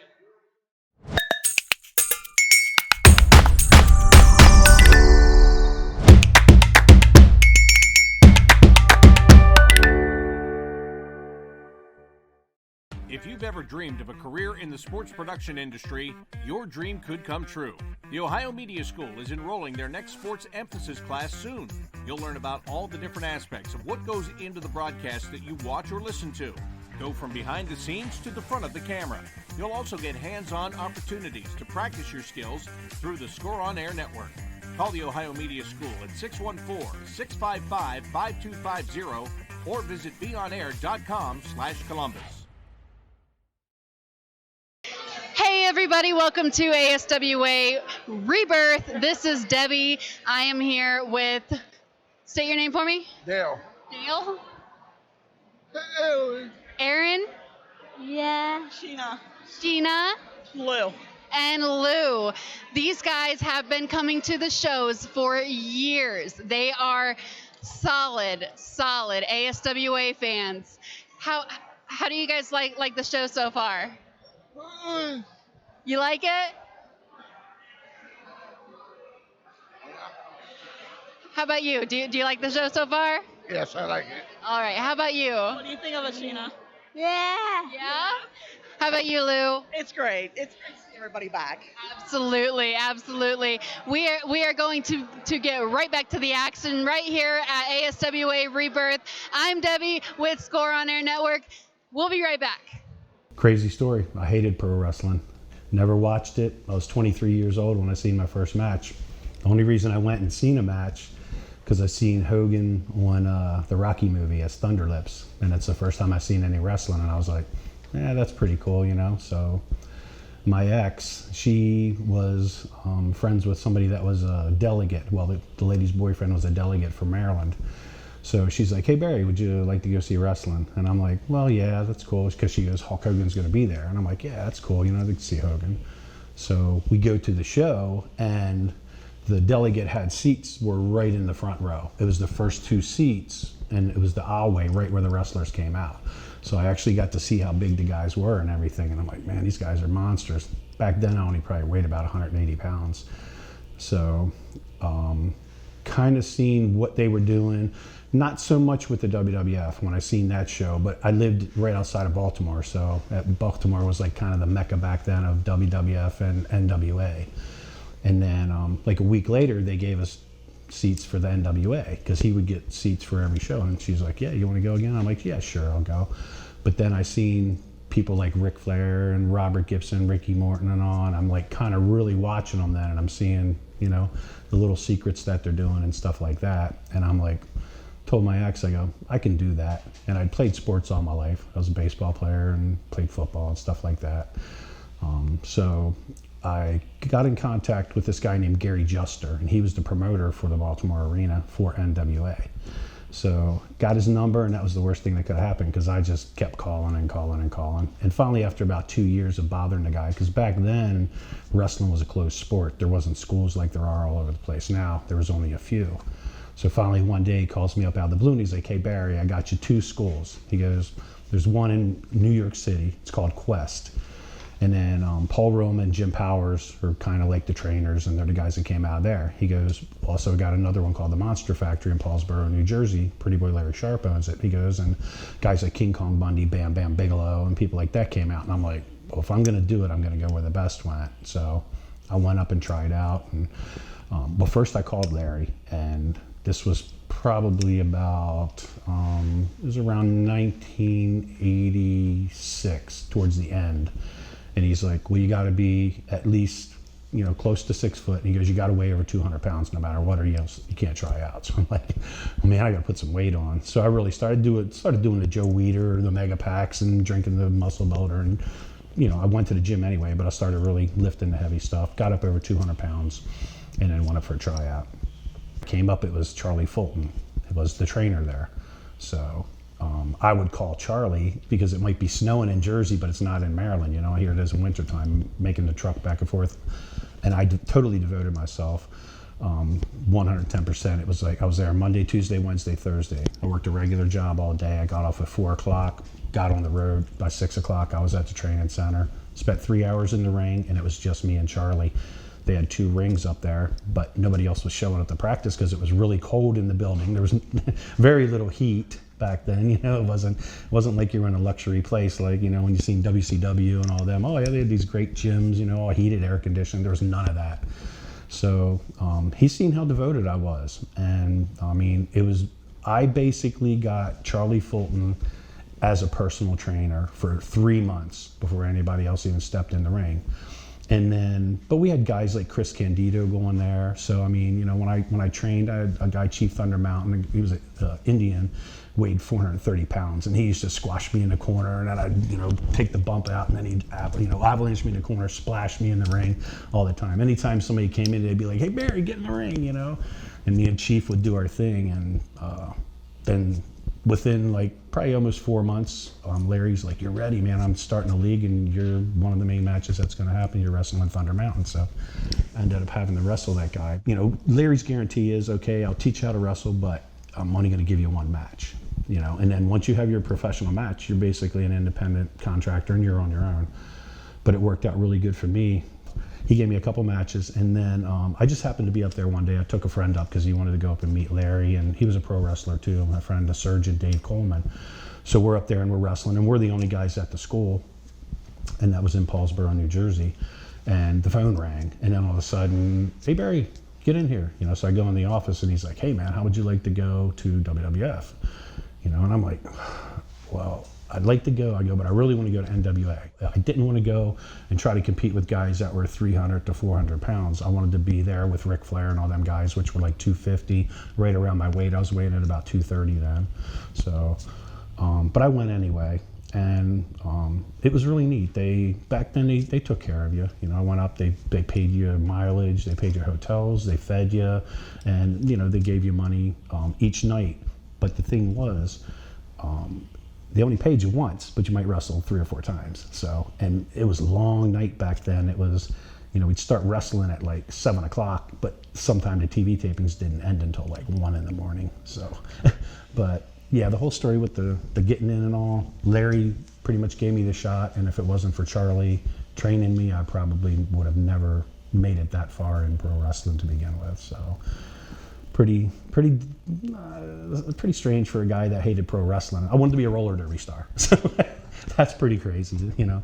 But it ended up pretty much the same way anyway. They both kind of interact with each other. So I had moved up to Ohio, and I moved into an apartment in Galion, Ohio. So, and there was only 2 apartments in the building, and then come to find out, my neighbor was Kid Collins, who had a wrestling school. But I worked at a place called All Corvette in Galion for a friend of mine, Mark Mortimer. And he's like, "Barry, there's a wrestling school here." And I'm like, "Oh, really? Where at?" So he took me downtown, showed me where it was, and kind of looking in the windows, man, one of them guys here. You know, I kept going by every day trying to find out when they were there. And finally one day they were there. And I met Jimmy Lee. You know, he's like, "Come around back." So I went around, started talking to them, and they're like, "Mike will be here soon." So then Kid Collins comes, and we just started, you know, training. I started training with them. They had their style, and then I had the Charlie Fulton style. So you know, we're both sharing stuff with each other, and I ended up, you know, working for Charlie over. He had a school in Marion at the time, so I worked for Charlie a little bit over there, and then Kid, they started running shows at the 7-Eleven hall and stuff like that. So I was working for Kid also. And then I got a hold, like I started talking to Charlie, and I said, "Hey, would you be interested in sending some guys up to WWF and everything?" So I called Larry, and I called Terry Garvin. And I said, you know, it's okay with Larry. I said, and Charlie used to train, you know, he trained me at Larry's school.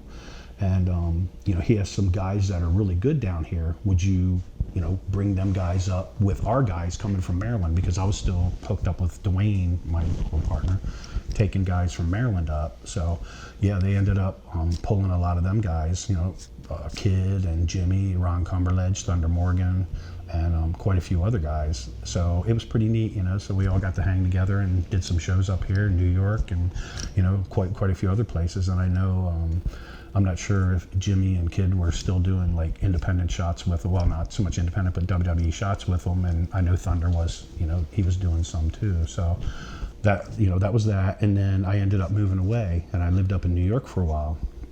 So I kept calling Jimmy and going, hey man, when you gonna run some shows? And I'm bugging Jimmy as bad as I was bugging the NWA promoter at the time. And Jimmy's like, man, you know, I want to get something together and all. And I'm like, well, I'm up in Rochester now. I said, dude, I got a school. I said, man, would you guys like to come up? And he's like, yeah. So it was like he came up and Toby and Kid and, you know, they all piled in a limo and came up and they worked for me. They did a show up there and we had a ball. I still kept in touch with Jimmy over the time and all. And, you know, he kept, you know, yeah, man, I'm going to get something going. I'm just trying to figure things out, you know. And then eventually one day he gives me a call and he's like, hey, Barry, I'm getting ready to run a show. You're just there. I'm like, heck yeah, dude, I told you I'm there. So I believe it was December 2011 and we did the first show. And I've been with ASWA ever since, and you know I try to work with the younger guys and stuff like that, and us old veterans still work together, and share a little bit of my knowledge with them. It's like I'm an open book. If anybody wants to ever talk to me about anything, I'm more than happy to share what I know with anybody. You know, if I can see a younger guy make it to the top, that's all the better for me, because that's basically what happened to me. Charlie pushed me up, and if I can help push anybody else that way, if I can make a phone call for somebody, I'm more than happy to do it, you know, and hey, if they make it, that's a big plus for ASWA Training Center. I'm executive event director, so I kind of make the matches and everything for ASWA. I think I make a lot of the bad guys mad because I make matches that they don't want to be in. They want to start the trouble, but then they don't want to finish it, so I make them finish it or they get finished.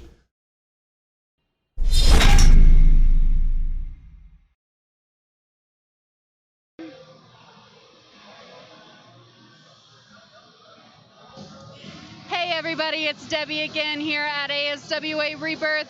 I am sitting here with my husband's biggest fan. What's your name for me? Rick Doherty. And what's your name? Hey, I'm Chair. Awesome. How long have you been coming to the shows? Oh, ever since they started. Yeah. How about you? Same thing. Started. Who's your favorite wrestler? Brandon Bain. Absolutely. Bouncer, what are you doing here? I just wanted to know what was going on here. Because if you want a real interview, you need to come talk to me. Never. This is the treatment I get around here? Absolutely. The treatment I get from you? Absolutely. Treatment I get from you people too? Ridiculous. All right, we're done. Sorry about that, guys. Thank you guys so much for watching ASWA Rebirth. Do you have anything to say? I hope Brandon Bain wins the belt soon. No, Kenny and Jimmy's gonna win it. Uh-oh. The best. Uh-oh, guys. We got some conflict over here. Brandon Bain needs the belt. He's been wrestling a long time. If Brandon Bain's so short, if he had a belt, it'd drag on the ground. Thank you guys so much. This has been Debbie with Score on our network. We will see you guys later.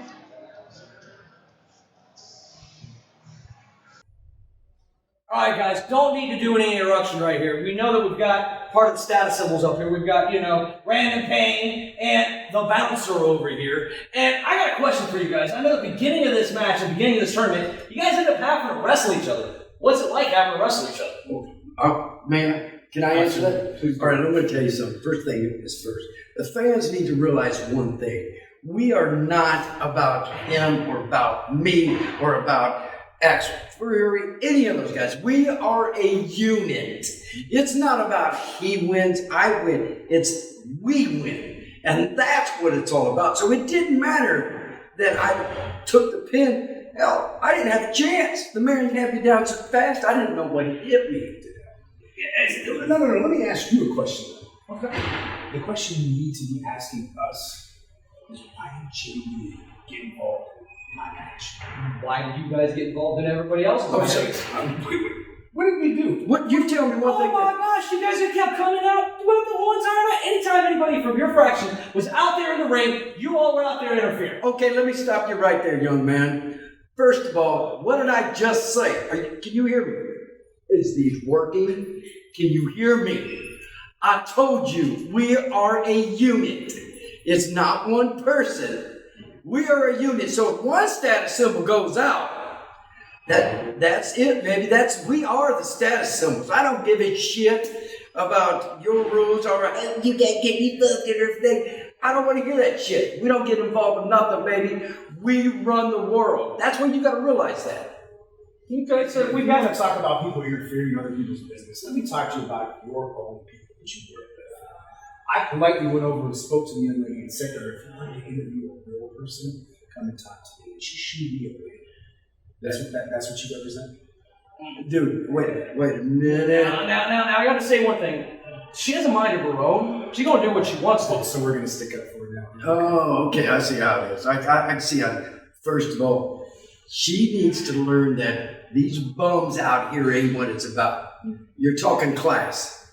First class. We're not talking second class. We're not talking third class. We're talking first class, baby. And that's the way we run. Excuse me, Random Pain. Random Pain, listen. All right. Yeah, that's right. You shut your mouth. All right? Shut your mouth. Listen. we are talking now, all right?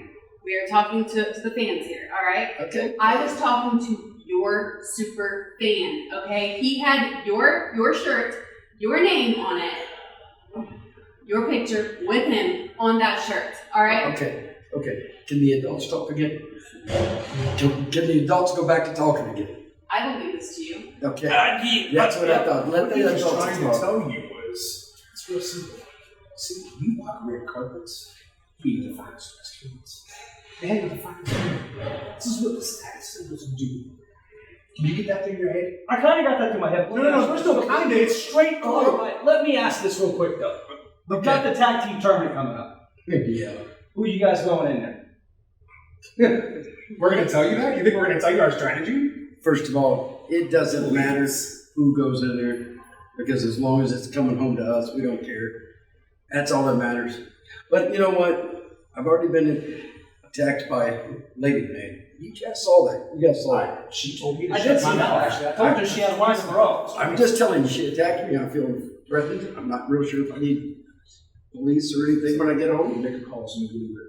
We may have to. I've already been attacked by Lady Payne. Now you're insulting us with your very dumb questions. So I think that this interview's over. All right, guys, you hear it? They're done. We'll see how it goes next time we have a tournament. See how it goes. Yeah, see, that's the kind of disrespect I'm talking about. Here you go. Welcome back to ASWA Rebirth right here on the Score On Air Network. What a crazy night we have had tonight at Rebirth, this Universal Title Tournament. Ernest, what really sticks out to you so far this evening?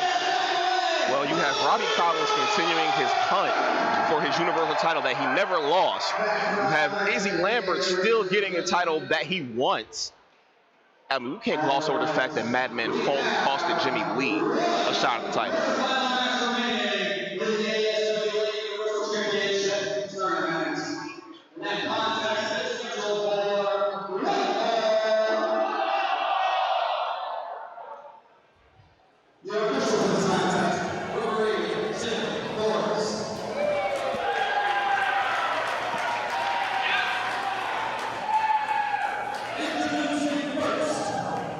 Weighing at 252 pounds, hailing from Deville, South Carolina, he is the lion of the concrete jungle.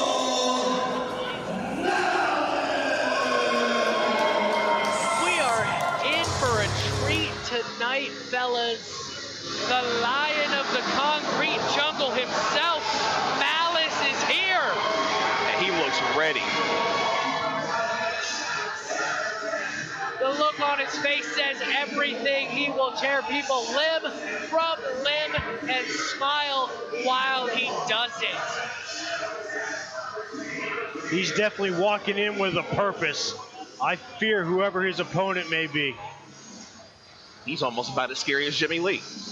That's what I was thinking. And to be honest, with the history in black belts, judo, taekwondo, and so forth, I'd be afraid to step in the ring too.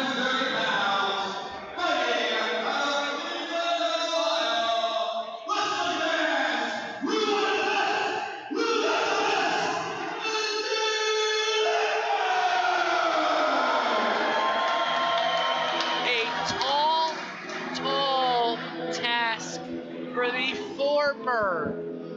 heavyweight champion, Izzy Lambert. Is he going to be able to defeat Malice? Keyword in there, heavyweight champion. If anybody in this company can do it, it's him. I don't know. Malice has malice in his heart, and that's why we call him Malice. He may rip the arms from Izzy Lambert as he attacks him as he panders for the crowd. I gotta say, that's a smart move. I know I've badmouthed a couple moves tonight, but that's a smart move by Malice. This is definitely not the first match for Izzy, but it's the first match for Malice, and he's definitely taking advantage of that. Well, referee Tim better be quick on those boots, man. He almost got ran over, and oh my God. Jesus. A devastating overhand chop delivered by Malice to Izzy Lambert, silencing this crowd. And I know I said I fear whoever his opponent is. Definitely not a good draw for Izzy Lambert. Yeah, Izzy Lambert is really reeling here early on in this tournament matchup. He's got to kick it into gear and get back focused if he has any hope of defeating Malice. Would this really be a good matchup for anybody against Malice? I don't think so. I'm not sure if he wants to win the tournament as much as he just likes to hurt people. He's doing just that. I will say Izzy Lambert did come into the ring pretty quickly. He didn't take any laps around the ring, didn't really do his usual pandering to the crowd, as you called it. He got right in there and got ready for his beatdown. And almost lost, barely kicking out at 2 3/4 there. He better get his focus on Malice and stop worrying about pandering to the crowd. That's what got him in this situation in the first place, as Malice tosses him to the ring, down to the floor.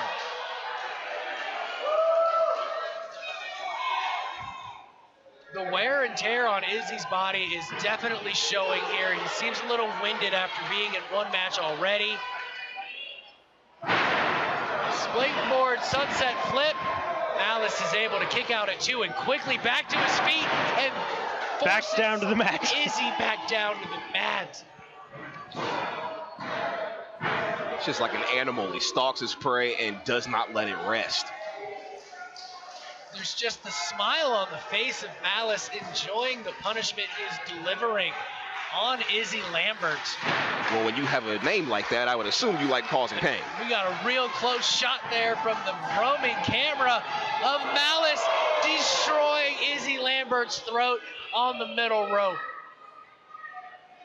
Just a brutal breakdown from Malice on Izzy Lambert, just breaking him apart piece by piece. Izzy Lambert showing great intestinal fortitude, kicking out at 2.5, trying to stay in this tournament. You can see him reaching for the fans, just trying to get some kind of momentum. I don't know if the fans can do anything to help him against the monster that is Malice. Yeah, you got to start to wonder, what can Izzy do to really kind of bounce back in this match? No, but you got to think, like, the rest of the guys in this tournament are rooting for Izzy Lambert right now. They don't want to face Malice as it gets closer to the finals. And if Malice can wear down the former heavyweight champion, all the better for the rest of the competitors. Vicious boot to the side of the face of Izzy Lambert. Lackadaisical cover. Oh, and so much power, he still almost defeated Izzy Lambert with 2 hands on his chest. I don't know if that was a smart move for Izzy. He's still got to take more of a beating now. Well, either way you think about it, the opponent after this, there's not going to be an easy road for either of them. You have a former heavyweight champion, Izzy Lambert, a monster in Malice. So I said I think they're rooting for, in the back, they're rooting for Izzy. Now, of course, they want Malice to beat the living hell out of him, but I don't think anyone else wants to meet Malice in this tournament. I mean, would you? Sure, why not? It'd be fun, maybe. Probably not. Famous last words? Yeah, that sounds about right. Wearing down Izzy Lambert with the sleeper hold modified as Izzy Lambert sits in the middle of the ring. Trying to get help from this capacity crowd at ASWA Rebirth here in Mansfield, Ohio. It's up to his feet. Fights back, elbows to the gut. Can he create separation from Malice? To no avail. Malice grabs him by the hair and Smart forces move. him to the mat. Smart move. Another kick out by the hometown hero, Izzy Lambert. I say hometown even though he's from Cleveland, but these ASWA fans seem to love him anyway. And as you guys pointed out, I mean, he's got brutal strength and just ability. But at the same time, as you pointed out, he's very smart in the ring too. Very technical, very calculated with what he does. There's absolutely no wasted movement on the side of Malice in this match. And he is enjoying every minute of the punishment he delivers to Izzy Lambert. Oh. Izzy Lambert was able to get it on the way to the boot. Malice is all tied up on the top rope. His foot is stuck. That may have been the first mistake Malice has made in this entire match. Izzy Lambert coming back with clotheslines. He's firing up. The crowd is fully behind him. Over the Strong head, belly to belly. belly to suplex by Izzy Lambert. What strength by the former champion. I don't know if this is a good idea, though, for Izzy Lambert. He should get on Malice right now, not take time. Charges at Malice, connects completely. Running Bulldog countered by Malice. Using Sidewalk his height and strength for the sidewalk slam. 1, 2. And that's what I mean. He may have got the kick out, but he wasted too much time. He should have got on Malice as much as possible instead of waiting and trying to get the crowd going. Instead, now he's paying the price for it. Yeah, you really can't not focus on Malice 100% when you are in the ring with him. Setting up for the fall from grace, countered by Izzy.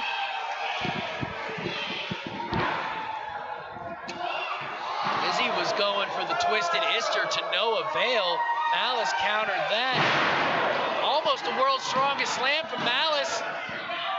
Izzy kicks out at 2.5 again. He's going for another one. Quick cover. Malice wants out of this.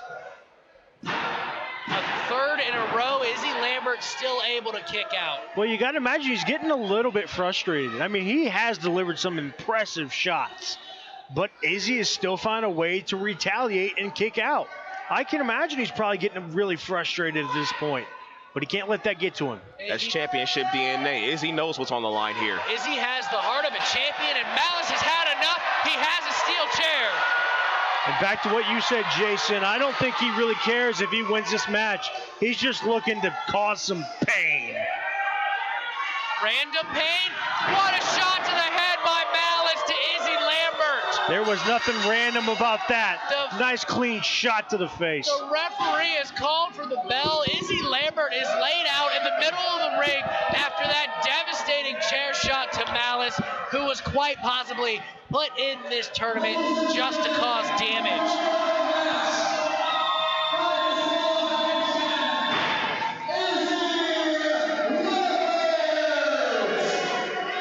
But as you brought up, Jason, anybody in the back that still has to take on Izzy Lambert is licking their chops and very pleased at what they just witnessed with that vicious chair shot right to Izzy Lambert's head. Oh, for sure. The rest of the guys in the back have a gigantic smile on their face right now as Izzy struggles to get to his feet.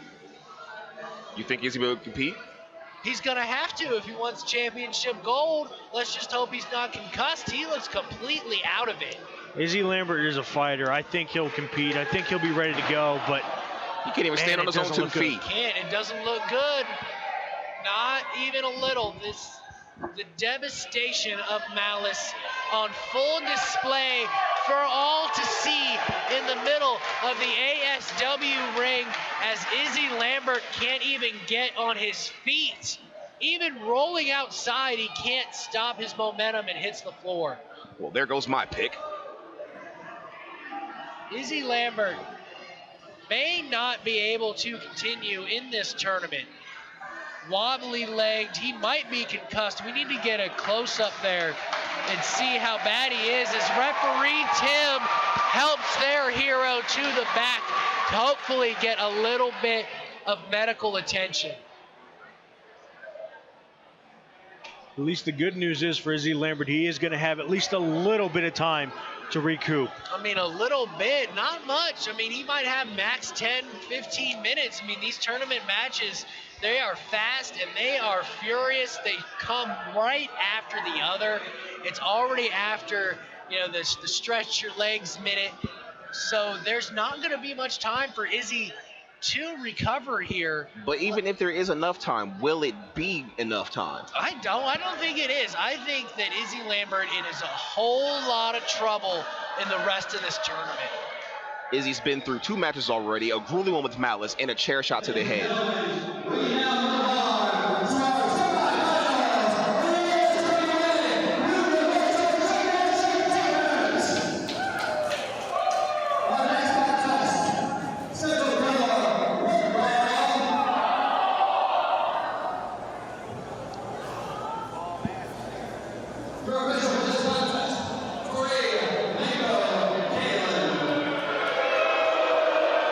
Again with the boost for Mako.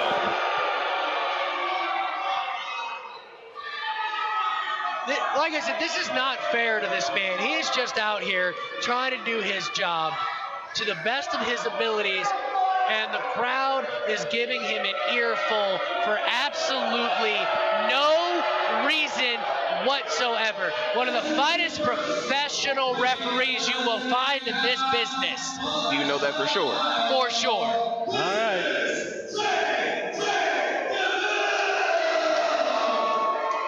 J.J. Deville triumphantly continuing in this tournament with the help of his good friend, Madman Fulton. Let's see if he can continue his rise in the Universal Title Tournament. I see JJ, I see no Madman. Madman only comes out when he's needed. With the way JJ played in the last match, I would assume he would need him all the time. Well, that'll be determined on who his opponent it is. That may be a smart move, or it may come back to haunt him, depending on who he's going to go up against. No, when you're facing the living nightmare, Jimmy Lee, help is always needed. So let's hope that Madman is still in the building, because we don't know what chicanery is going on when they made this tournament. Chicanery, you just come up with all of it, don't you? Yeah.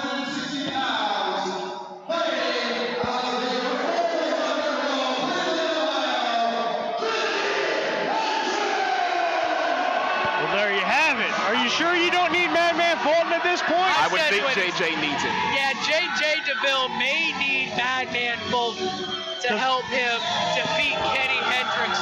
There's one more thing that's probably a little bit more dangerous than Jimmy Lee, and that's a ticked-off tag team partner of Jimmy Lee. As you mentioned, the tag team Jimi Hendrix Experience. Where is the living nightmare? He has to know that Madman is still in the building. And if he was any kind of tag team partner, he would be out here already, rooting his tag team partner on, being ready for the eventual arrival of Madman Fulton. But this is why the heroes always lose. They don't think this way. No, it's because Jimmy Lee knows his partner can handle himself and only comes out when needed. That's egregious. You should be out here in support of your friend the whole time. J.J. Deville in absolutely no hurry to lock horns with Kenny Hendricks. I will say this strategy for him is paying off again, as well as it did in the match against Jimmy Lee. In no rush to rush at the walking behemoth that is Kenny Hendricks. Talk about David versus Elias match. JJ for weapons. Hendricks is the one that comes out in heavy chains. Why is he checking JJ Deville? Well, where's the chain now? Look, that is besides the point. He comes out with it. No, that is the whole point, it sir. It could be a distraction so he can hide things in his boot.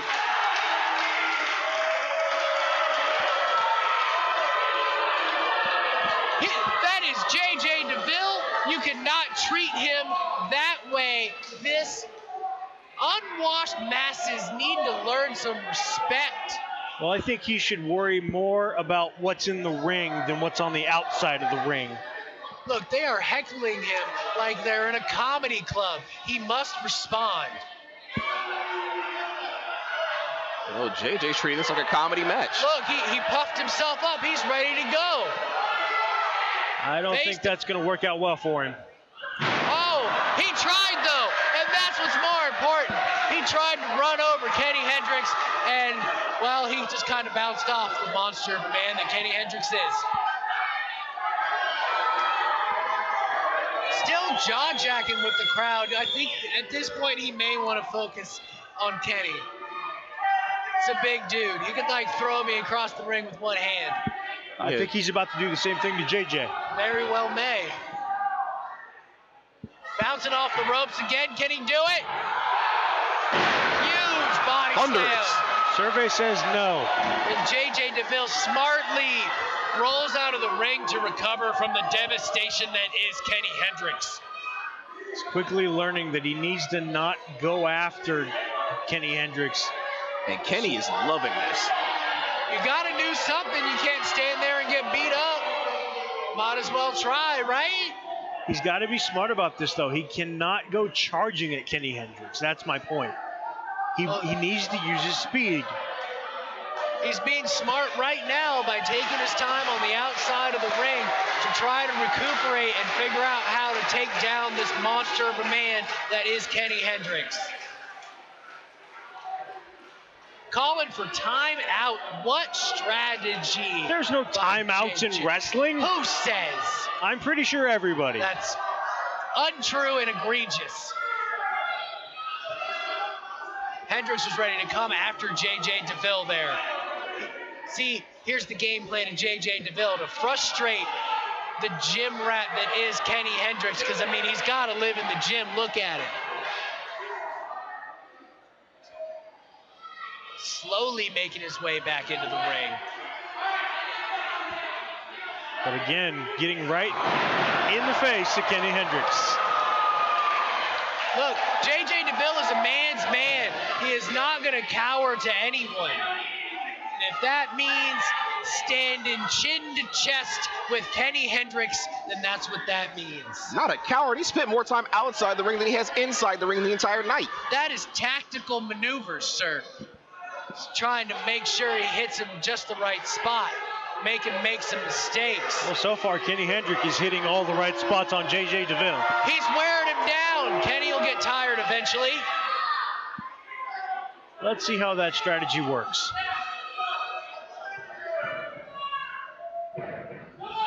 I don't know about this.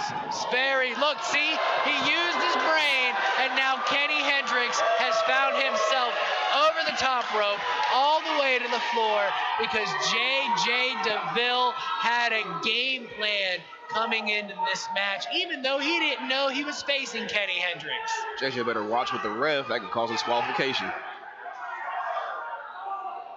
Kenny looks hurt as JJ shoves the ref punch over the top rope, all the way to the floor, on top of Kenny Hendricks.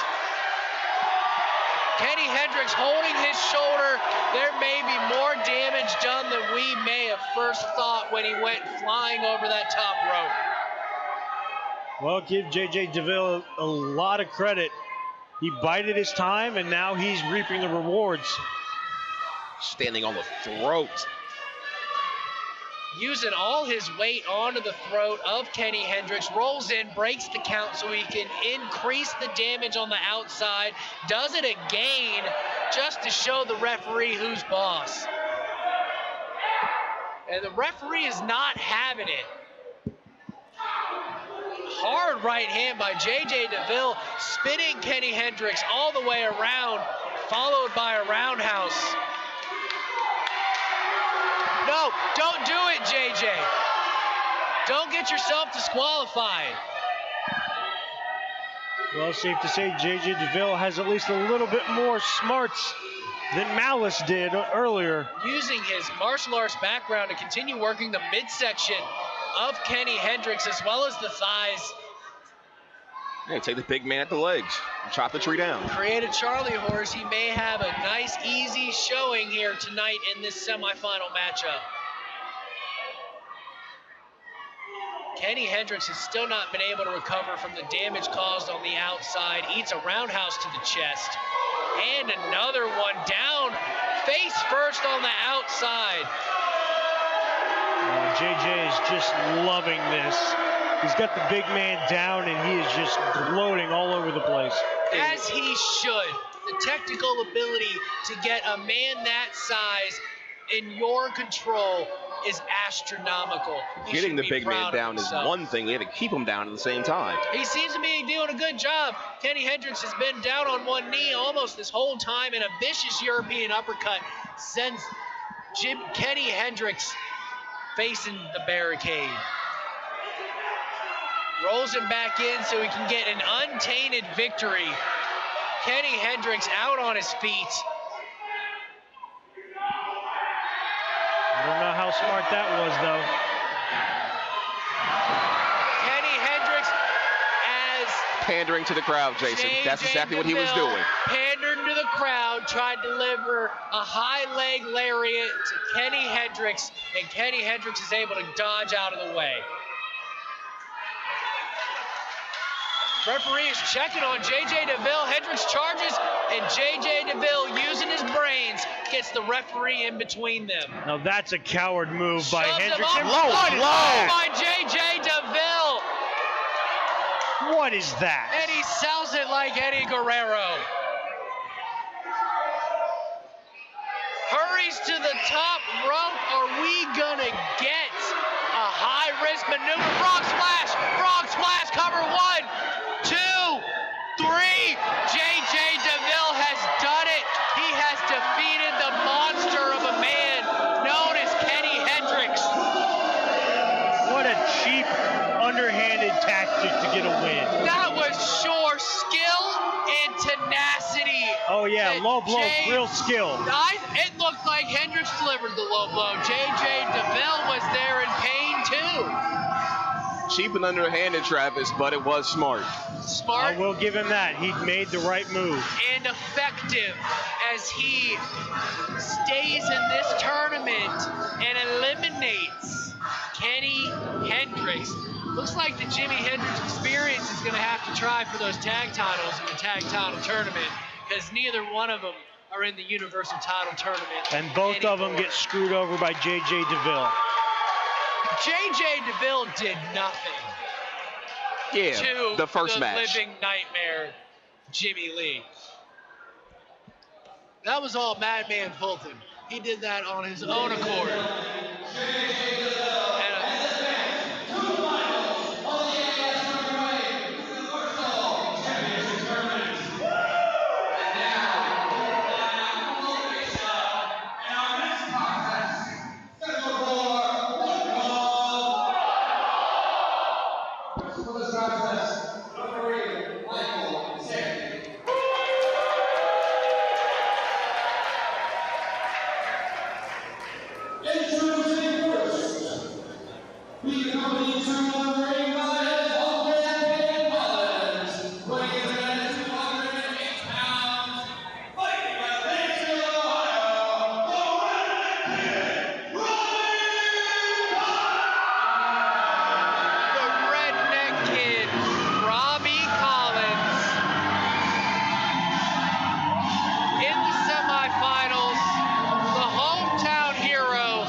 He has had plenty of time to rest, so hopefully he can pull this one out.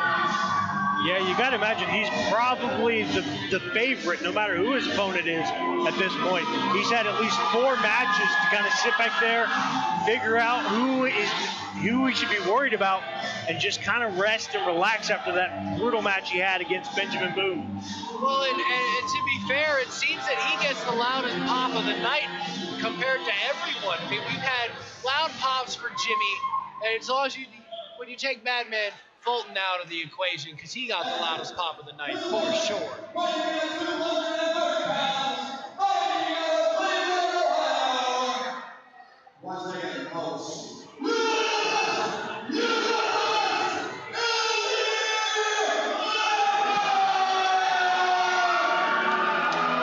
Is he? Redneck Kid may have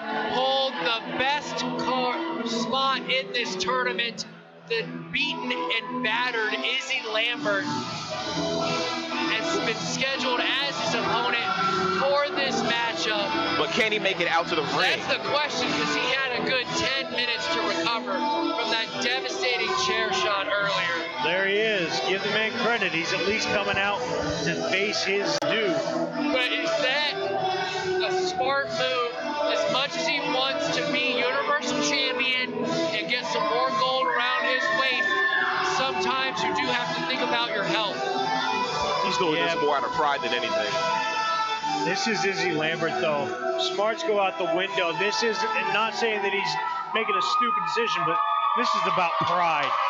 He wants to go out there. He wants to compete. And especially in such a high-profile match like this, the World Heavyweight Champion, the former World Heavyweight Champion, and the former Universal Champion.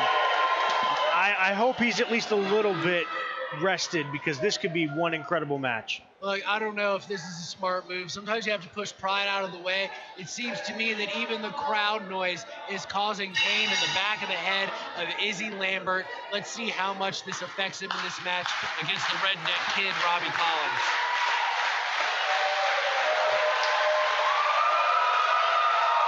The crowd firmly behind both wrestlers here in this semifinal matchup. Izzy still looks completely out of it. But you can see Robbie Collins even giving him a little bit of time to catch his bearings. But you got to get started as they tie up in the middle of the ring. Izzy Lambert going the technical route here so far, maybe trying to keep away from the high risk and high velocity moves. Credit to Izzy, though, coming out strong, getting a good handle on Kid Collins. Well, he has to keep the slow and steady pace. Otherwise, it's going to fall to his.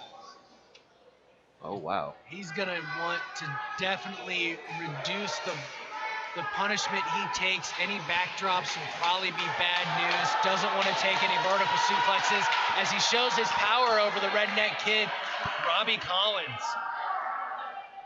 But Robbie Collins showing his fortitude and strength by bridging back up. Izzy Lambert still in control. Really wrenching back on that arm breaker. Robbie Collins able to counter with the snapmare, wears down the head, starting that focus on the head after that vicious chair shot earlier.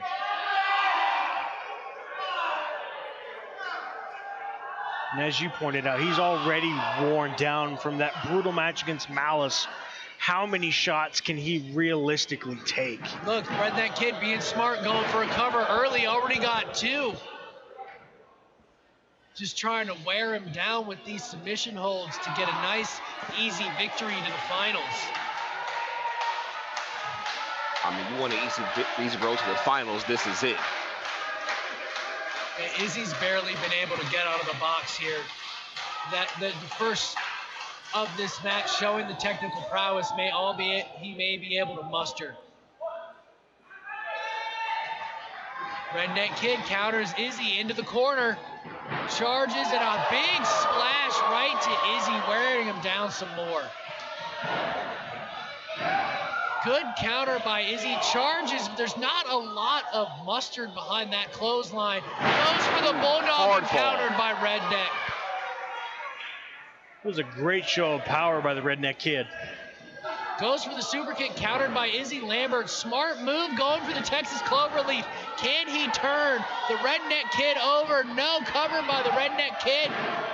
Only a two. Izzy was able to kick out quickly back to his feet and delivers a clothesline to the Redneck Kid. Smart move, keeping Robbie grounded.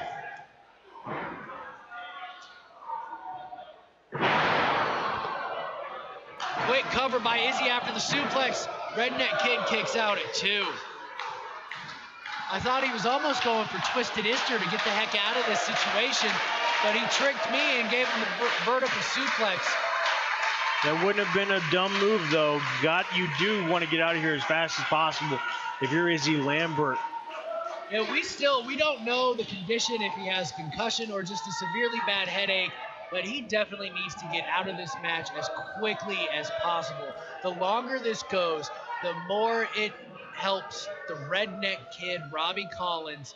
He is way more fresh than Izzy Lambert because of that chair shot from Malice. Well, Izzy out here proving why he's a former world heavyweight champion. After the chair shot, he could have stayed in the back. He chose to come out and take the belt. Did. His pride has gotten him in the way, but he is in control with this sleeper hold as he grabbed the Redneck Kid as he was bouncing off the ropes.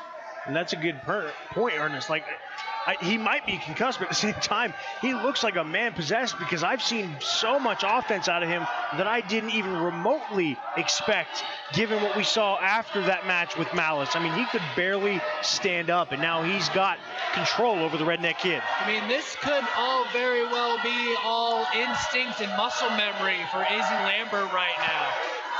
And the crowd is firmly behind the Redneck Kid. Hear him chanting his name. Well, it seems like Redneck Kid's about to take a nap. Is the referee going to check on the Redneck Kid to see if he is still with us? Checking the arms. There's one. There's one. There's two. If that arm drops again, this match is over. Oh, he keeps it up. He is able to fight through and wake himself up. Now can he get back to a vertical base and take back control of this match from Izzy Lambert? Well, the hard part of that is getting Izzy to get up. Fighting back to his feet. What an intelligent move by the Redneck Kid. A jawbreaker right to Izzy Lambert. Can Izzy Lambert come back after that? He's already had severe damage to the skull. Jabs, jabs. The Redneck Kid in complete control. All it took was one jawbreaker. Could be setting up for something big.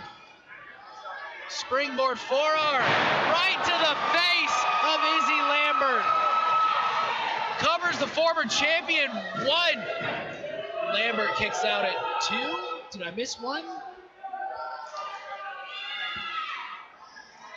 Both men are completely spent from all the time they've spent in this tournament, but Izzy is definitely worse for wear as the Redneck Kid continues the punishment. Going for the twisted Ister to no avail. Izzy is able to counter his own move and clothesline the Redneck Kid down to the mat and follows it up with another one.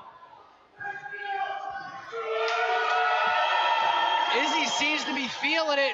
Clothesline, bulldog combo. Is that going to be enough to keep the Redneck Kid down, but not able to roll him up fast enough?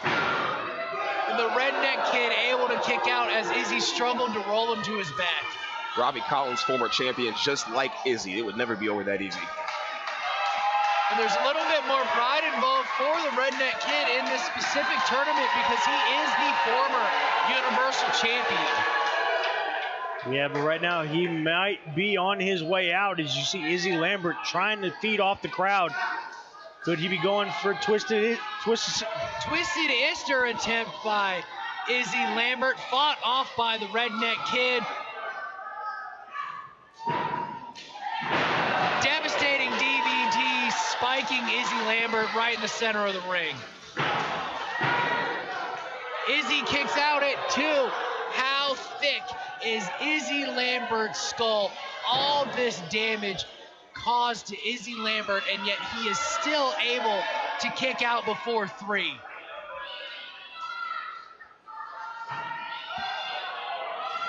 Robbie setting up for something big here. Super kick by Robbie Collins right to the face of Izzy Lambert. This could be the end right here. Fisherman's Buster by the Redneck Kid. Robbie Collins, he covers Izzy Lambert. And Redneck Kid, Robbie Collins escaped this semifinal match with a 3 count, defeating the former World Heavyweight Champion, Izzy Lambert. Yeah, but let's not act like that wasn't a little underhanded. Izzy Lambert had his foot on the rope. If the ref doesn't see it, the ref can't call it. Oh, JJ Deville's coming out. JJ Deville comes out to attack the Redneck Kid. These two are going to meet in the finals, and JJ Deville absolutely wasting no time getting this finals matchup started. I think we're getting our finals match right now. I don't think we're waiting any minute, folks. The redneck kid with a smile on his face forces J.J. Deville over the top and to the floor. Springboard plancha to the floor. Well, now the real question is, does Robbie Collins have enough energy to continue with this match? He's asked to start right away. Referee Tim is out here. Izzy's getting carried or told to go to the back. He is incensed as J.J. Deville and the redneck kid are fighting on the outside. That could have broken the chest of J.J. Deville, crashing on the barricade. And again, Izzy Lambert still at ringside, just incensed, as you said, destroying the ringside area. And look, the bell has not even rung. These two can do whatever the hell they want to each other on the outside. This isn't a match. This is a street fight. This is a street fight. This is a brawl in the finals of the Universal Title Tournament here at ASWA Rebirth, as the redneck kid has taken great offense to J.J. Deville attacking him from behind. As soon as these two make it back in the ring, we can get the match underway. I think that it looks to be that's what referee Tim is attempting to do, to get these two into the ring. He's called for the bell. The match has started. Tim is done wasting time. You're going to listen to me, and I'm going to start my count, and you're going to like it. As J.J. Deville is once again dropped chest first on the steel barricade.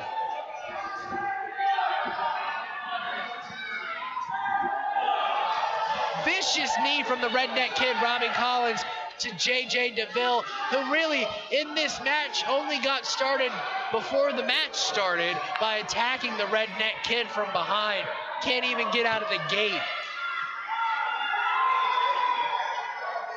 Can the redneck kid reclaim his gold that was unjustly stolen from him from the powers that be of the ASWA? What a vicious toss into the ring post by J.J. Deville to the redneck kid. Well, about 5 minutes ago, I would have told you yes, as it looked like he had everything under control.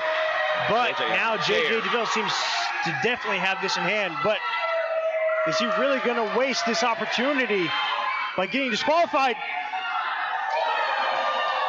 What a professional is referee Tim. He is not going to let this finals matchup end that way. Oh my God, what a suplex on the outside.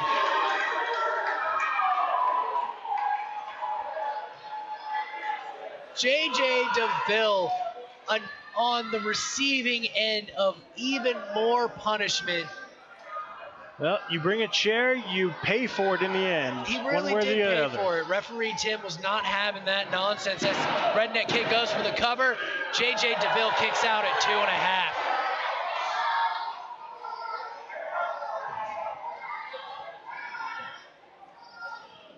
And now we really see just what these two men are made of. Both these men have been through some brutal matches. How spent are both these men, and who really has the upper hand? I wouldn't necessarily say JJ's been through any brutal match tonight. He had some brutal encounters. He fought with heart and determination to make it to the finals of the ASWA Universal Championship Tournament. He ran outside the ring with Jimmy Lee, ran outside the ring with his other match. Madman Fulton assisted him in eliminating Jimmy Lee in the first one. He was still there. He participated. And what a spear by the redneck kid. This crowd is on their feet. Cover 1, 2. No, J.J. Deville kicks out at 2. And the redneck kid can't believe it. I wouldn't be able to either. That was a vicious spear he delivered, and I cannot believe that JJ was able to kick out of that. The look on the redneck kid's face tells the story. What do I have to do to beat this guy?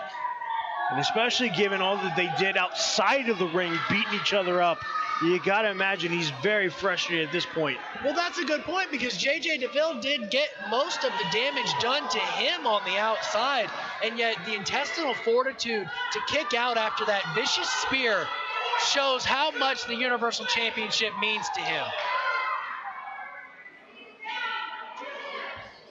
The Redneck Kid is clearly frustrated. He is in control of JJ Deville, but he can't keep him down for 3. Here we go with the punches again. Countered by JJ Deville into the crossface. Into the crossface. Is the Redneck Kid going to tap out to the crossface? There's no way he's going to give it up that easy. JJ Deville needs to get him further on his chest and really wrench back if he wants to win this matchup by submission right now. You can see the Redneck Kid trying to pull his arms apart to release some of that pressure applied by JJ Deville and the crossface. He's still got a pretty good grip on it, though, getting right underneath that chin.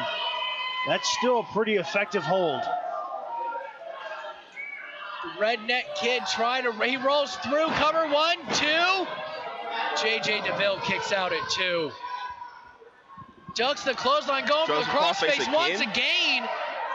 Countered by the Redneck Kid, figure 4. And it's locked in. The figure 4 is locked in by the Redneck Kid. Look at the pain in JJ Deville's face. Reaching back, covered. So much pain, he almost won with a pinfall, did the Redneck Kid. Slamming back, increasing the pressure on those knees and those ligaments. Yeah, every time he does that, he is just yanking on those legs. JJ just trying pulling to roll on the through muscles. and reverse the pressure. JJ Deville is able to roll through, but the Redneck Kid rolls it through, really increasing pressure on the MCL. Smart move on Robbie Collins. Dragging him right into the middle of the ring so he can't reach that ropes to get a rope break. But the exhaustion on the Redneck Kid's face tells this story. It takes a lot of energy to hold somebody in a submission hold. He's able to roll the Redneck Kid over. Robbie's going to have to make a decision, either release the figure 4 or submit to the reversal. And making the smart move and breaking it. And that causes you folks watching at home may not know that, yes, the figure 4 is painful, but the counter to the figure 4 is almost twice as painful with all the pressure reversed as JJ Deville drops an elbow to the knee and wrenches back. And just like that, JJ Deville has taken control, and Robbie Collins is on the ground in pain, trying to fight and rake the eyes of JJ Deville. Smart move, though, by JJ Deville, just cranking on that leg. As you pointed out, the reversal of the figure 4 can be very painful, and so he's easily working on those legs, trying to continue on with the damage once he broke out of that figure 4. Yes, truly, no wasted moment or movement when he had the opportunity to create more pressure on the ligaments of that knee. Smashes his face, does the Redneck Kid, to get him to release that vicious side heel hook. But now how much damage has that done to Robbie Collins' leg? Well, he's limping pretty bad, going for his patented jabs. Right hand. Slow to the cover, 1, 2.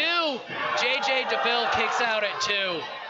Right now he's gassed, and you can tell that cost him that extra second that he took to get to the cover. Just a second wasted. Not only is he gassed, but he was limping his way to that cover. That slowed him down quite a bit as well. But the Redneck Kid right back in control. JJ Deville caught in the chin lock, trying to just... We're at a 2. There's 2. It's JJ Deville arm gonna drop for 3. Not even. Nowhere near. You are right, Ernest. Didn't even drop an inch. Fights out of it, throws Redneck Kid off the ropes. Pele kick by the Redneck Kid. But did that do damage to the Redneck Kid as well? Remember, that ankle and that knee is probably still highly damaged. It looks like that Pele kick caused a lot of extraneous damage to the leg. Slow to these covers. He's going to have to figure out a way to fight through that pain and get these covers faster if he wants to win back his Universal Championship.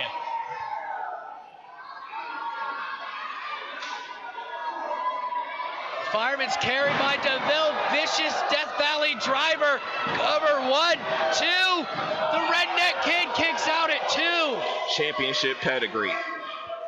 And championship fire as well. Again, as you pointed out, he wants to win his title back. He's not going to let a Death Valley driver beat him at this point in the tournament. It's going to take a lot more for J.J. Deville to defeat the Redneck Kid, Robbie Collins. He was the Universal Champion for a reason. They don't just hand those out. Both men toe-to-toe, delivering right hands in the center of the ring, leaving it all on the line in this finals matchup for the Universal Championship here at ASWA Rebirth. I don't know how either one of them are standing still after these shots. They can already barely stand up. I'm sorry. Robbie's literally on one leg. It's the thoughts of championship gold singing in their heads.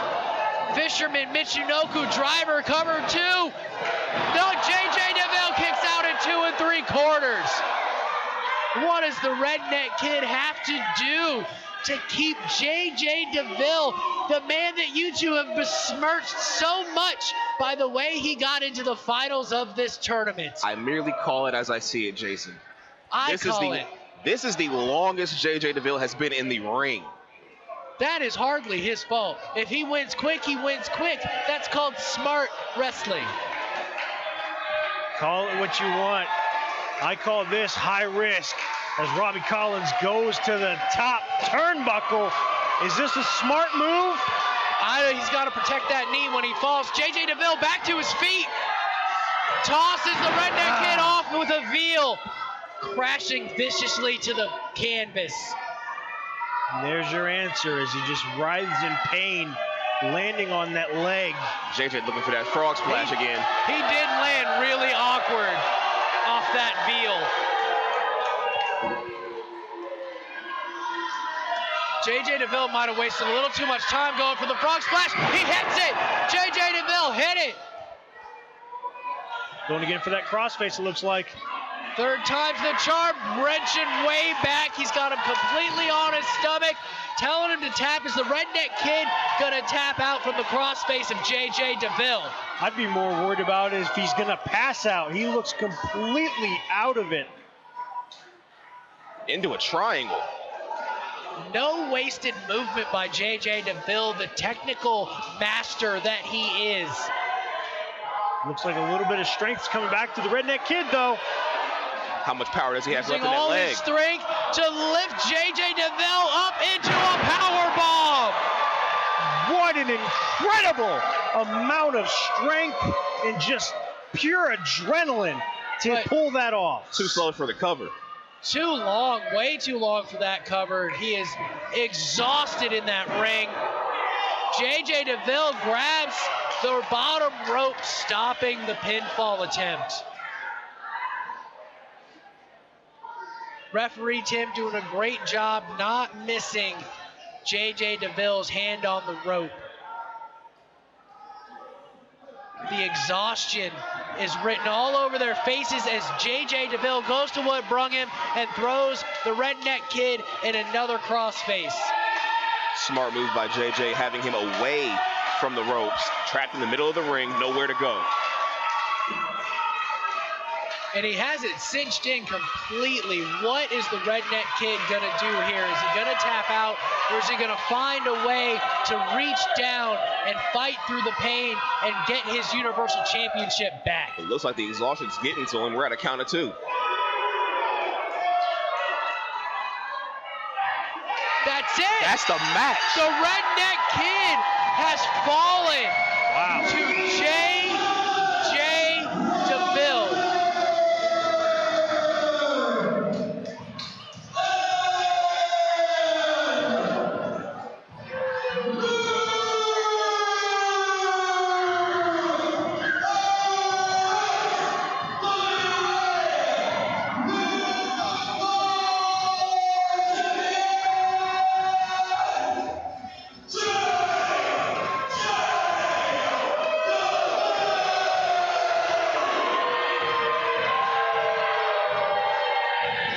Gotta give it to him. Robbie Collins was not able to fight through the pain. There's just been too much damage, too much effort inflicted onto the redneck kid. Passes out to J.J. Deville, your new ASWA Universal Champion. And let's recap, folks. J.J. Deville not only defeated the former Universal Champion to claim his gold, but he also defeated the former Tag Team Champions all on his own with grit and determination. Oh, yeah, all on his own with a little help from Madman Fulton. But all things aside, give him credit. They put on a heck of a match.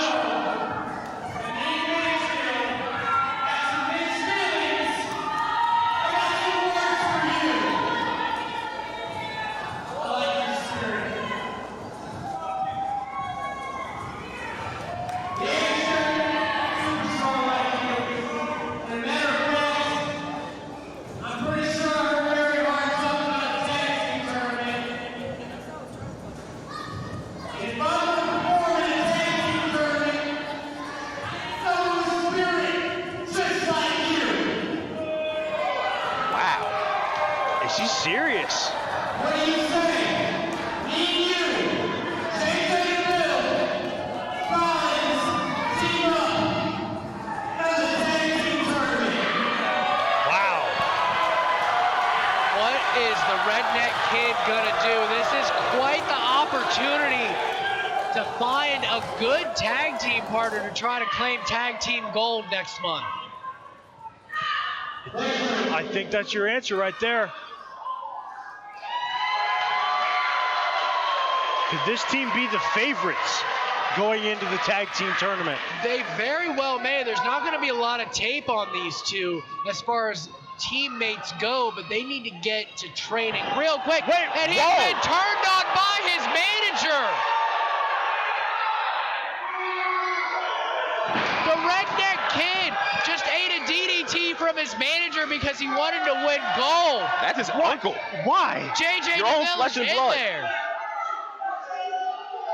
Chases off the redneck kid's uncle, who so dastardly attacked the man for no reason.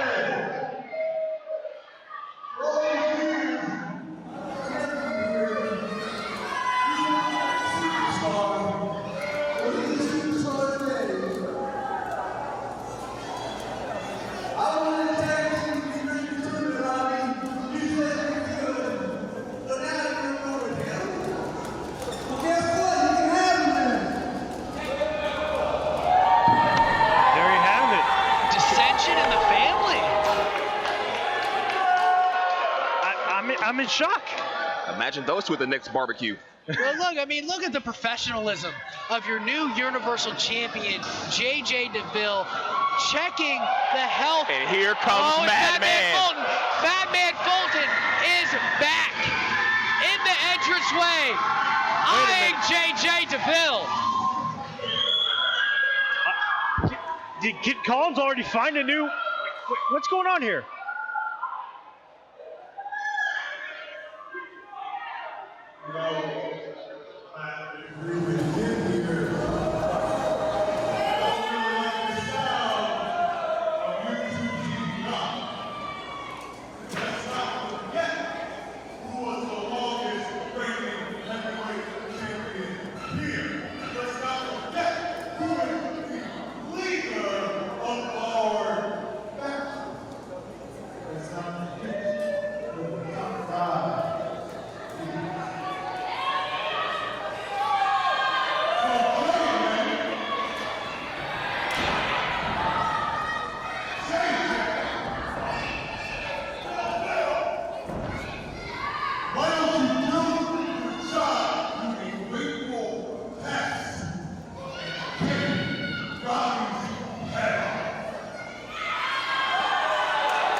What's JJ gonna do? I mean, he might want to be smart and just tag with Madman Fulton. I mean, that seems like the smart thing to do, but Is it the right thing? A right hand to Madman Fulton from JJ Deville. JJ says no! The crowd is on their feet after that stand of defiance from JJ Deville. Yeah, but now you have a Madman Fulton. Who is caught with the super kick from the Redneck Kid? The clothesline, Madman Fulton over the top rope, all the way to the floor. His nose is busted open. They have attacked and maimed Madman Fulton. This is egregious. Yeah, but they got the last laugh. But I don't think this is the last they're going to see of Madman Fulton. Uncle Collins is back out here.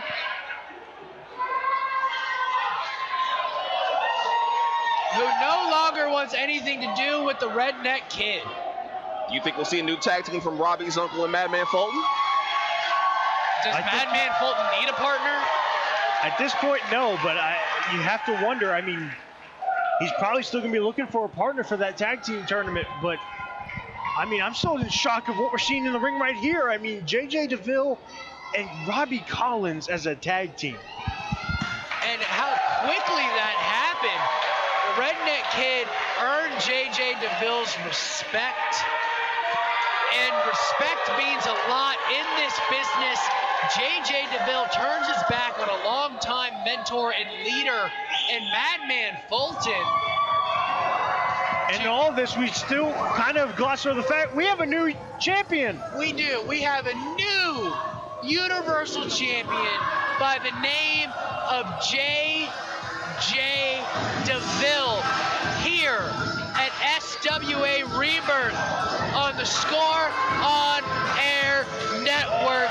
Beaming with pride is JJ Deville. And rightfully so, he earned that. He earned it in the third match. He stepped in the ring 3 times. And he stood outside for victory. 20 minutes each. Only 5 each. The only match he had was the third match against Robbie Collins. Now that is the difference between an emotional wrestler and an intelligent wrestler. He knew he couldn't.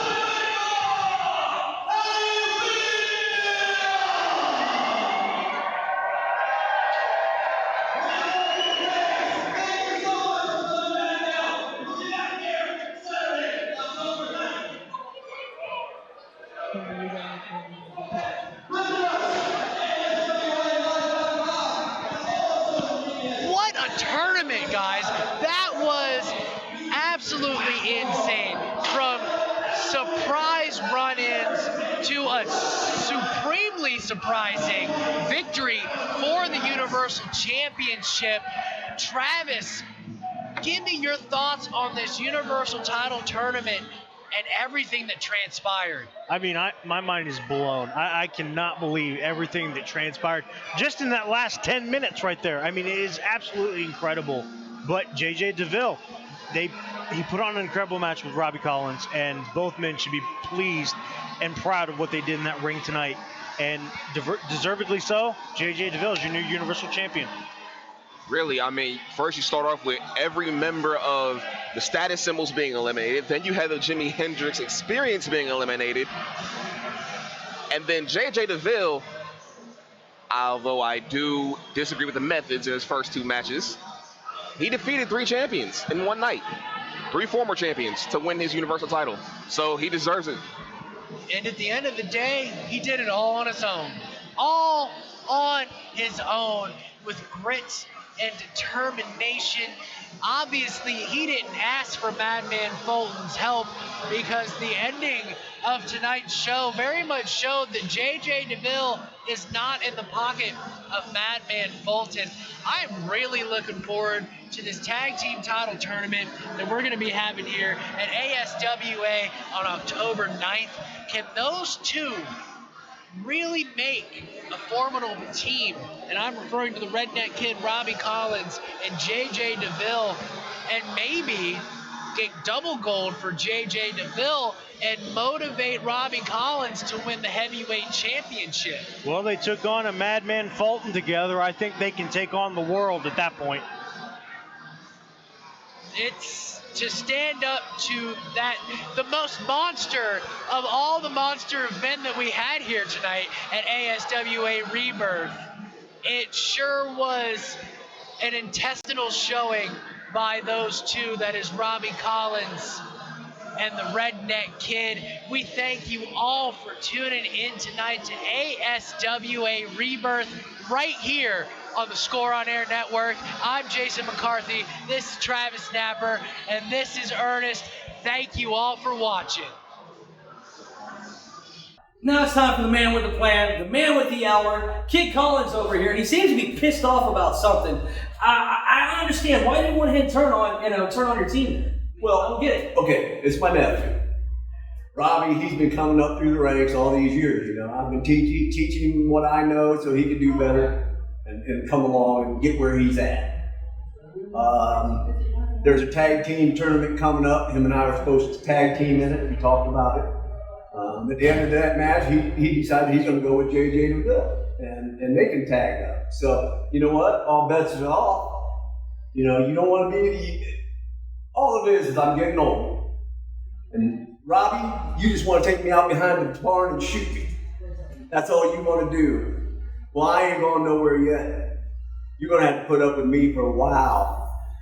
Family or not, I'll still whip you. That's all I got to really say. We are back. We have a brand new champion right now. We got JJ Deville. What is it like to be the new Universal Champ? I tell you what, it's a lot sweeter than the first time around that I won this thing. It was a different belt style and it's been many years, but it feels damn good to get to the top of my division again. I love this title, I love this company, I love what I do, and I think I've showed it out there. I don't know what you think, but all I know is that once I said that I'm the best there is since the best there was, and I'm pretty sure I just proved it not only to you, not only to myself, but the ASWA fans and the rest of that locker room. I said what I was going to do tonight, and I did it.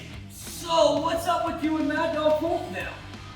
Mad Dog Fulton is a top dog, running around on television, running around in all the locker rooms he wants, and you know what? It's time that I got mine. He's no longer in charge. I'm the big dog around here. I'm the cat with the gold, so good luck bossing me around. All right, we got Robbie Collins here now, and Robbie, that was a heck of a match you did there in a minute. Plus, you made it through the tournament quite a few times tonight. Tell us about that. Hey, it's an honor to be out here in front of Mansfield, Ohio, in front of the fans of the ASWA. Missed it, it's been a long hiatus, but I still fell short. I didn't win that belt. All right, so you are going to be in the tag team tournament as well. That tag team tournament has my name all over it. I want all the gold. I'm greedy. I want to eat it all, okay? And I chose Robbie Collins because I know that cat can dish it out just as much as I can. That's why I picked him. I've known that kid for a long time. That kid walked into these buildings and the fans turned to him. They turned their back on me. They turned to the hometown kid. They forgot about the kid that grew up 20 minutes down the road. But I just reminded them again. And I just showed Robbie that I'm still the top dog around here. And I have no problem sharing the spotlight with someone who works just as hard as I do.